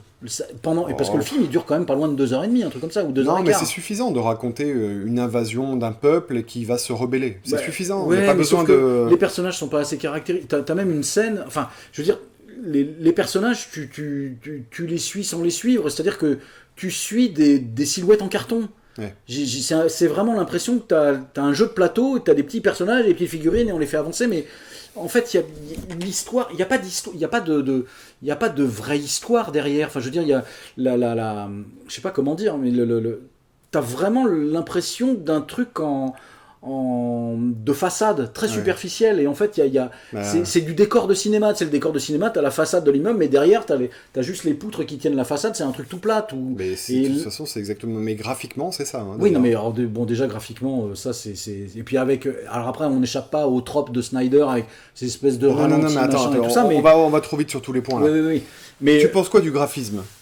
Après ça dégouline, moi j'ai trouvé le côté sur la planète où ils sont, avec l'espèce de planète qui ressemble à Jupiter, là, c'est dégueulasse à souhait. Enfin, je veux dire, ça te donne une couleur faux. Enfin, c'est très moche. Enfin, c'est vraiment très très moche. Trouver ça joli ou pas, c'est hyper subjectif. C'est complètement subjectif. Par contre, il y a un truc que tu évoquais, que je trouve très vrai, c'est ce sentiment de premier plan avec les personnages et le fond qui est complètement superficiel. Ah oui, c'est même agressif pour les yeux, je trouve. Oui, mais c'est flagrant. Et puis ça sonne faux. Et ça sonne faux. Ça sonne très faux. Tu vois, je pense à Avatar qui est fait avec quasiment que des fonds verts aussi. On n'a pas ce sentiment-là. Il y a de la profondeur, il y a des reliefs et de la texture. Là, non, en fait, c'est un truc de théâtre. C'est terrible.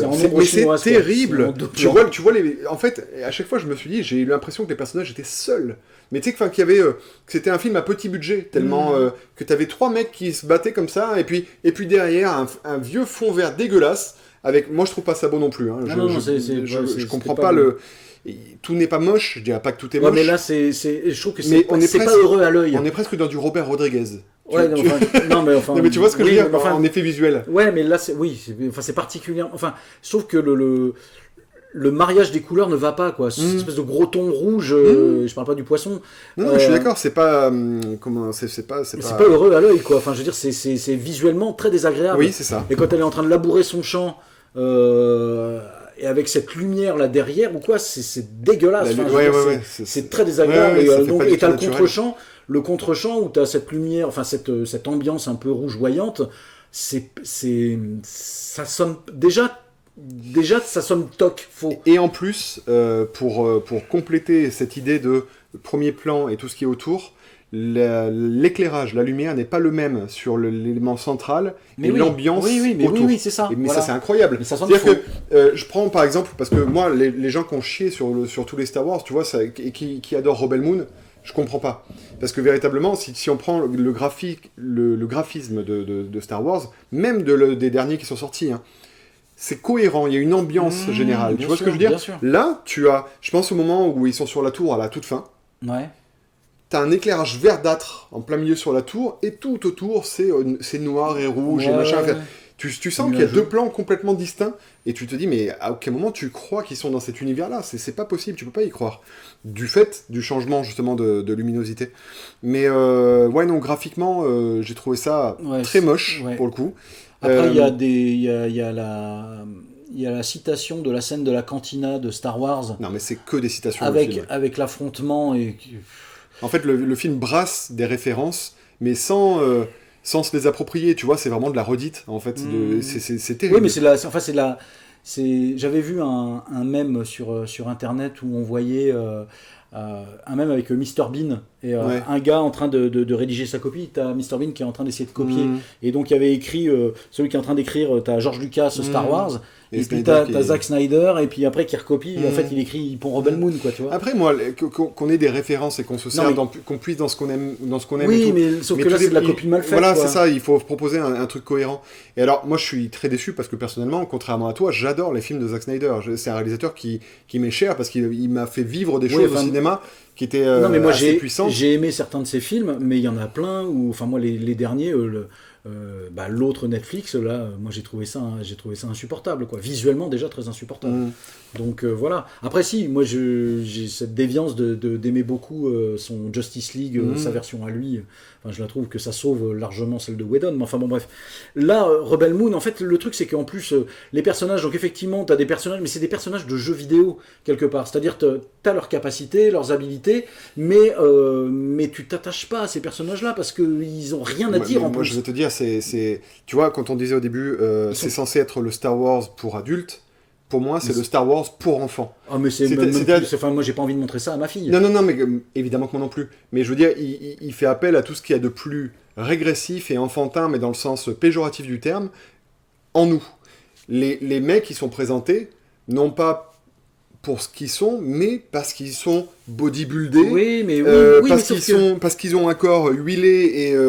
je pense, tu parlais du... Mais sauf qu'après, au-delà de leur scène d'exposition, ils n'ont fait rien, tout ça. Évidemment, non, mais c'était pas une qualité que j'étais en train de dire. Non, mais ce que je veux dire, c'est qu'ils n'exploitent pas chacune des capacités de ces individus, ils les exploitent pas après, de toute façon. Mais non seulement ils les exploitent pas, mais même dans la présentation du personnage, je trouve ça terrible de représenter un personnage simplement pour qu'il soit évocateur sexuellement.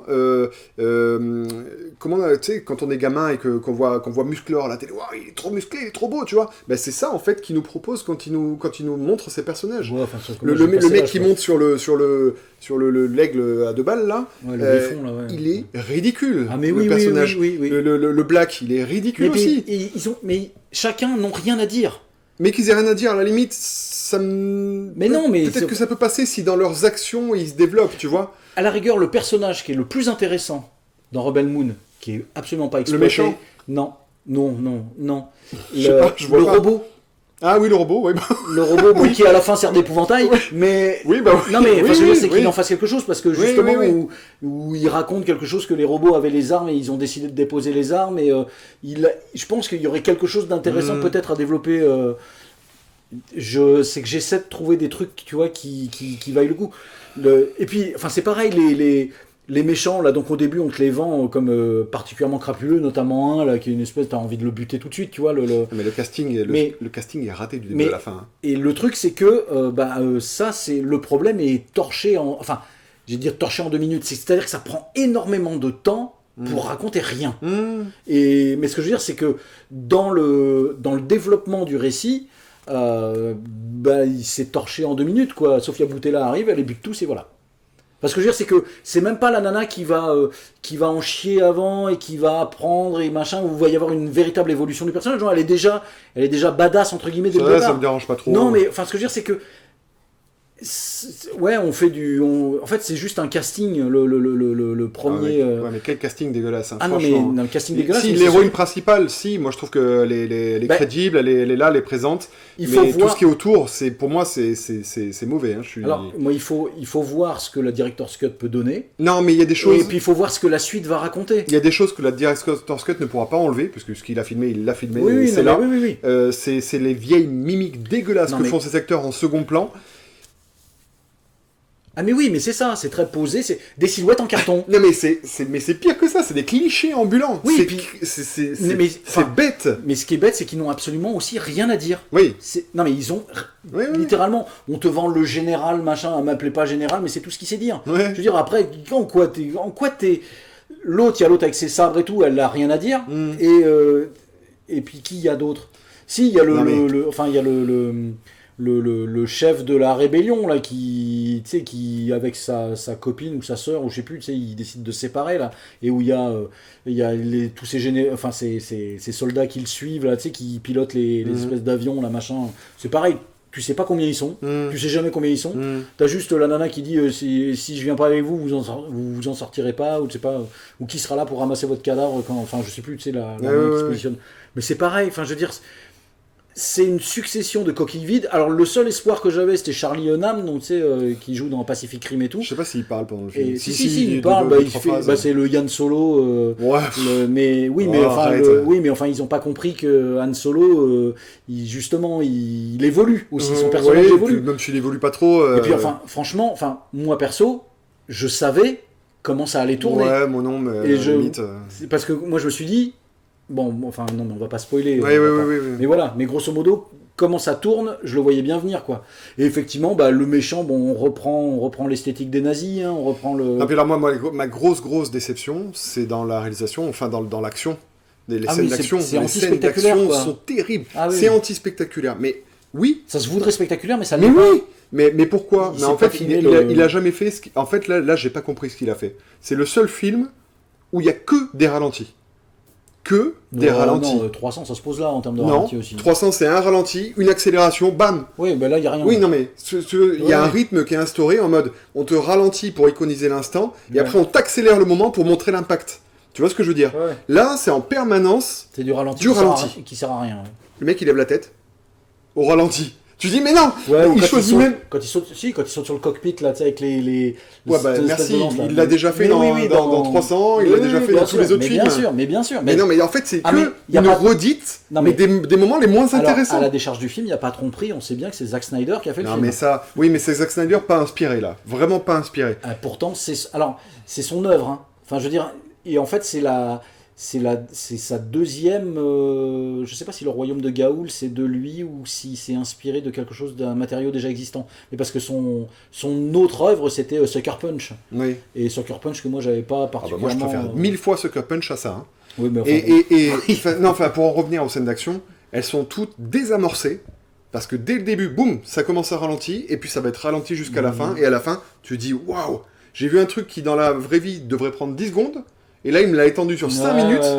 Alors si tu le fais de temps en temps avec des coups de feu qui partent, machin, ok, c'est joli, mais faire joli, c'est pas juste... Le film pourrait durer 1h20, en fait. Enfin, non, mais techniquement, tu mets tout à vitesse normale. Et ça raconte pas plus de choses, quoi. Non, la scène... Je veux dire, ça n'iconise rien. Comment tu iconises une silhouette en carton? Enfin, je veux dire, les personnages sont tellement...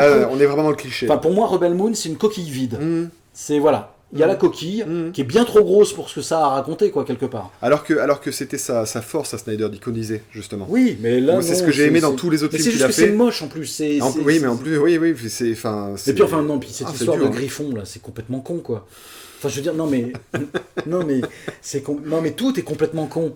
C'est comme la nana avec les sabres et puis la bonne femme araignée, là, ou je sais pas quoi. Cette scène, elle est ridicule. Mais l'action aussi de cette scène, c'est terrible. Oui, désolé, c'est terrible. Et puis, alors, moi je suis désolé, hein, mais le fermier, là, qui se veut héros après, parce que c'est quand même à cause de lui que le chef du village, il passe, quoi. Grave. Et puis très vite, il y a juste à un moment donné sa gueule, c'est de ta faute, mais après, tout lui est pardonné et tout, mais... Et puis il joue mal. Mais oui, mais qu'est-ce qu'il allait chercher, cet acteur? C'est ce que je te dis quand je te parlais du casting. Le mec n'a rien fait avant, enfin, il est mauvais dans ses films, dans ses autres films.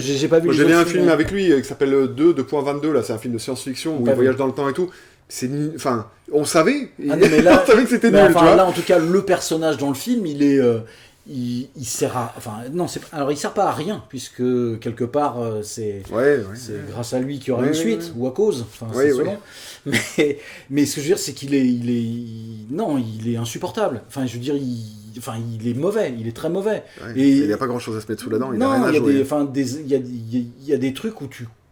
Enfin, ouais, c'est ça, moi, dans le village, ce mec-là, il aurait été exécuté après, quoi, tu vois. Même si c'est pas vraiment la C'est politique vraiment un du film village, pour quoi. enfants, c'est terrible. Non, mais mais enfant pas très intelligent, Bah, tu vois ce que je veux dire. enfant qui n'a pas encore de sens critique, quoi. Non, mais oui, c'est ça, mais c'est terrible. Oui, mais c'est enfin, je terrible. pense que c'est limite, ça serait limite de la malveillance que de montrer ça à son enfant, quoi. Non, mais enfin, Non, c'est pas bien non, dit, ça. j'exagère peut-être un peu. Non, mais ce que je veux dire, c'est que tiens, ma fille, ben, à la rigueur, je le montre à Manon et je lui demanderai ce qu'elle en pense. Ah, Quoi. moi, je suis sûr que Clément, il va aimer. Ah bah, moi, je suis pas sûr que Manon mais aime. c'est évident.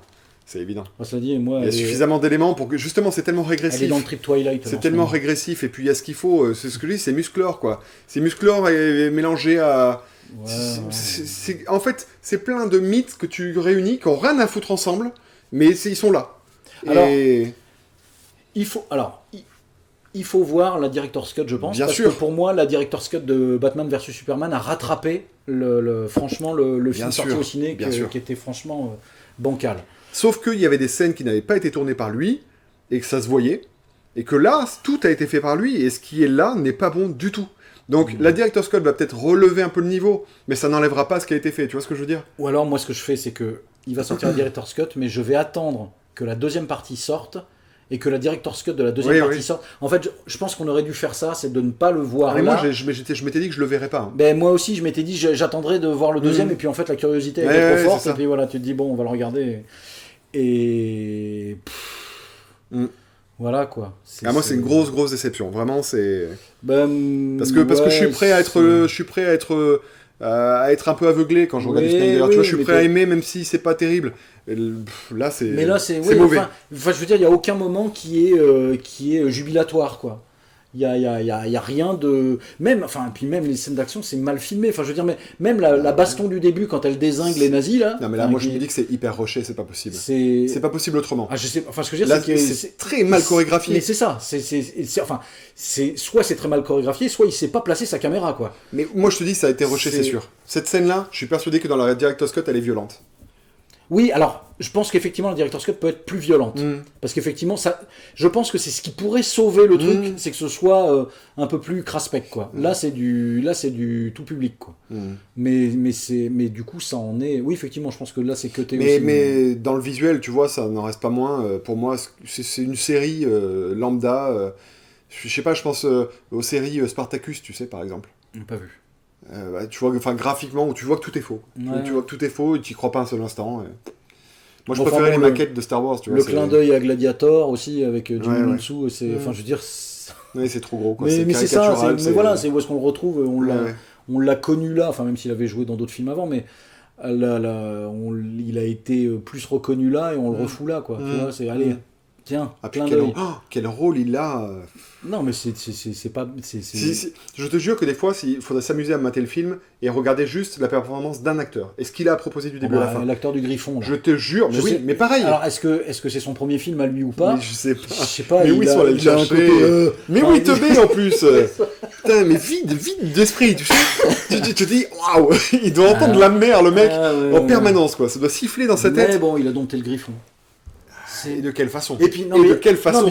Moi je m'étais dit... Tous ceux qui critiquent Avatar là, putain... Je m'étais dit ça serait son mignon, tu sais, dans les trucs, ça serait sa créature qui le suivrait, tu vois. Mais même pas. Après il se bat, non, il a fait ses preuves, en gros, il a eu son moment, c'est bon, on passe à autre chose maintenant. Si t'arrives à le dompter, t'es libre.